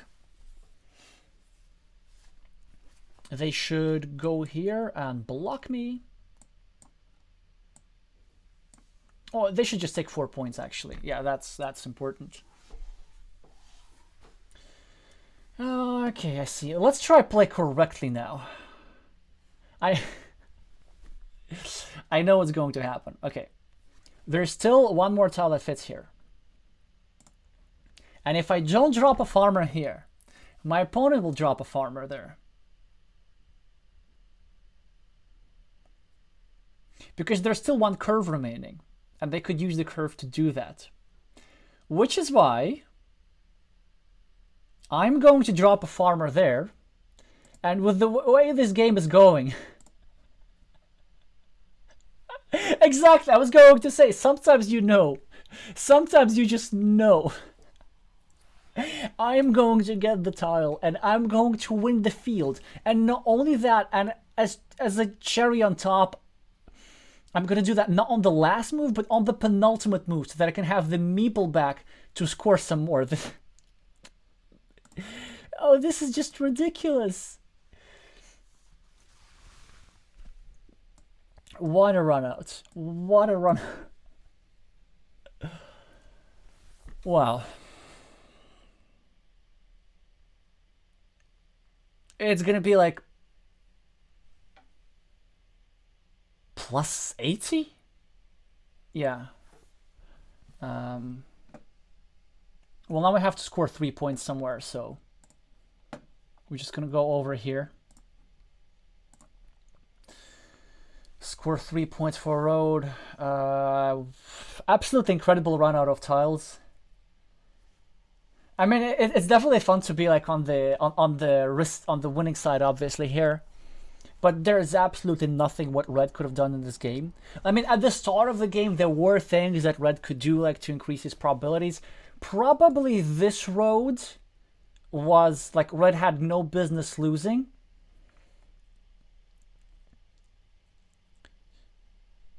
But then I got so many fortunate tiles in the right order.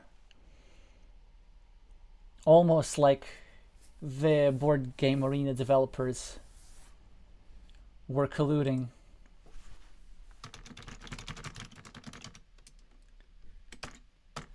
Yeah, GG indeed. I mean, also at the end, kind of, you did what you had to do, basically. So this was, in fact, very good move by Red. They were hoping that I get the monastery, the regular monastery, not this one, obviously. Then they get the curve, and they get the connection, and then they would have a 27-point field instead of me. So that's like a 54-point flip.